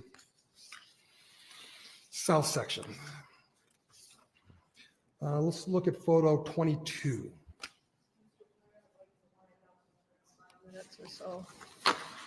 So whenever you can find a good spot between now and 5 minutes. This is probably a good spot right now, Okay. actually, Your Honor. Okay. Yeah. Okay. Rather than jump into another photograph. Okay, thank you. So Jerry, I'm going to send you home, and the broken record in me is going to tell you your instruction regarding media again. During the trial, do not read, listen to, or watch any news reports about the case. Under the law, the evidence you consider to decide the case must meet certain standards. For example, witnesses must swear to tell the truth, and the lawyers must be able to cross-examine them. Because news reports do not have to meet these standards, they could give you incorrect or misleading information that might unfairly favor one side. So to be fair to both sides, you must follow this instruction as well as all the others I've given you, okay? Have a good evening. I'll have you report at 9 o'clock back to the jury room tomorrow.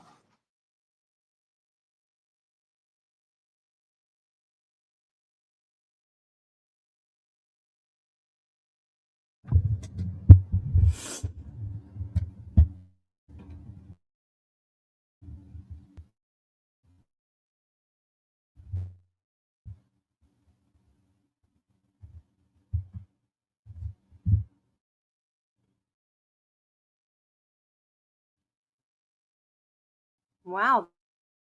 They stopped to lay foundation, but I hate it. I wish they could just get him up there and say, what was the origin Jury of has the left fire? any matters to address between now and the morning? Sorry? Any No, matters to address between now and the morning?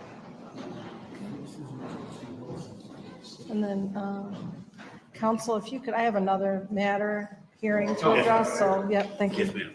That's the just polite way of Yeah. get the, Go never mind. away. Get out of here. Because I still want to know how the fire started, where the fire started. I don't know if she set this fire. And I know they lay the foundation, they ask the questions, and they can't connect the dots. The jury has to do that part. But I don't know. I honestly can't say whether or not she set that fire. I can't see. I can't see how she wouldn't have any gasoline on her clothes. And unless he was knocked out cold, like super, super knocked out, like totally, totally knocked out,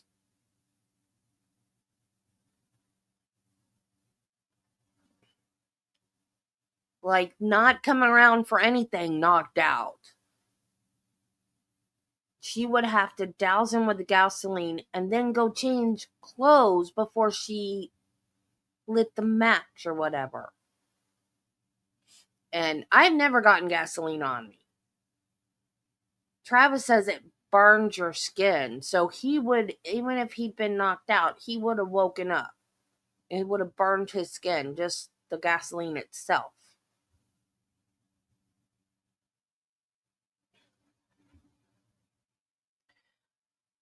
Parts of Michigan, I don't know about all of Michigan, but parts of Michigan, I think, are eastern. And I thought Michigan was farther west than that. But parts are eastern. And she asked if they could be done by 4:30, and it's 4:30 here.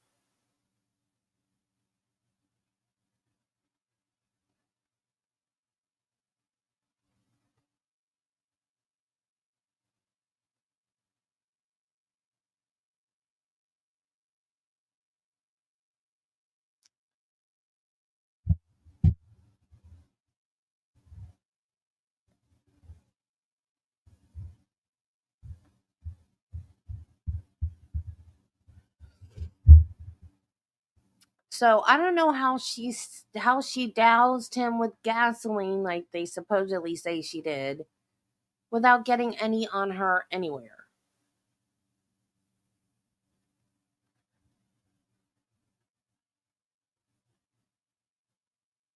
She did hit him with the van though. And he was still alive when she hit him with the van. So she did kill him.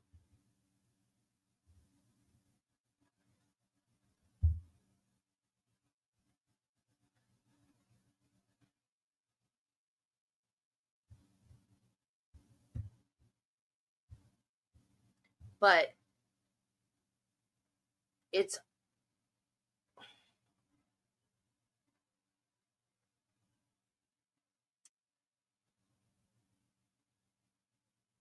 seems awfully coincidental. On the day she was going to leave him, that this happened. And she sent the boys to the mall because they were going to fight. And then they didn't fight. It's such a weird story. But you can't convict somebody because their story's weird. I'm just glad I'm not on this jury.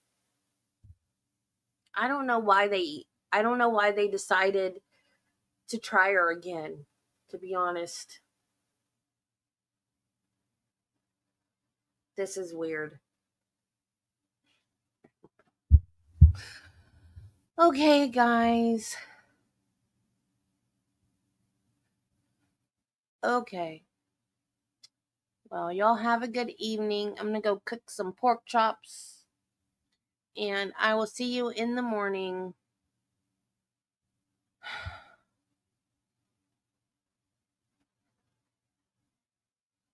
I don't know, some of mine haven't been coming up either. But they come up on my iPad. They're not coming up on StreamYard. That just might be StreamYard. Right. I mean, it should at least have splashed on her shoes. Well, I'm seeing your post, but I don't know if I'm seeing every single one of them. I'm assuming I'm seeing them all, but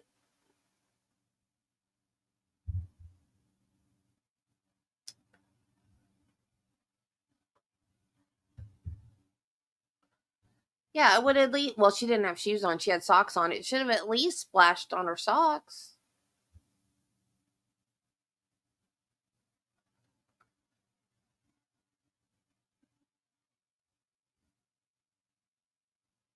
So, I don't know. I wondered, I was going to ask, and then they said why.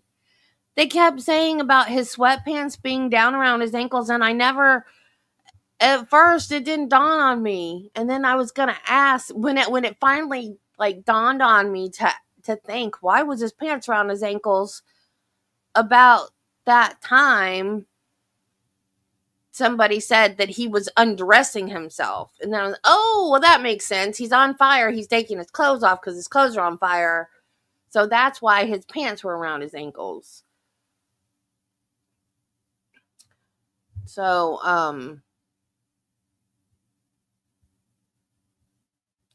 a lot of times when I'm watching it on TV, because the TV is set to top comments, and you can't change it to all. So a lot of times my comments don't come up when I'm like doing it on my phone, just doing chat on my phone and watching it on TV. My comments won't come up on the TV because it's top comments, and then it's all comments.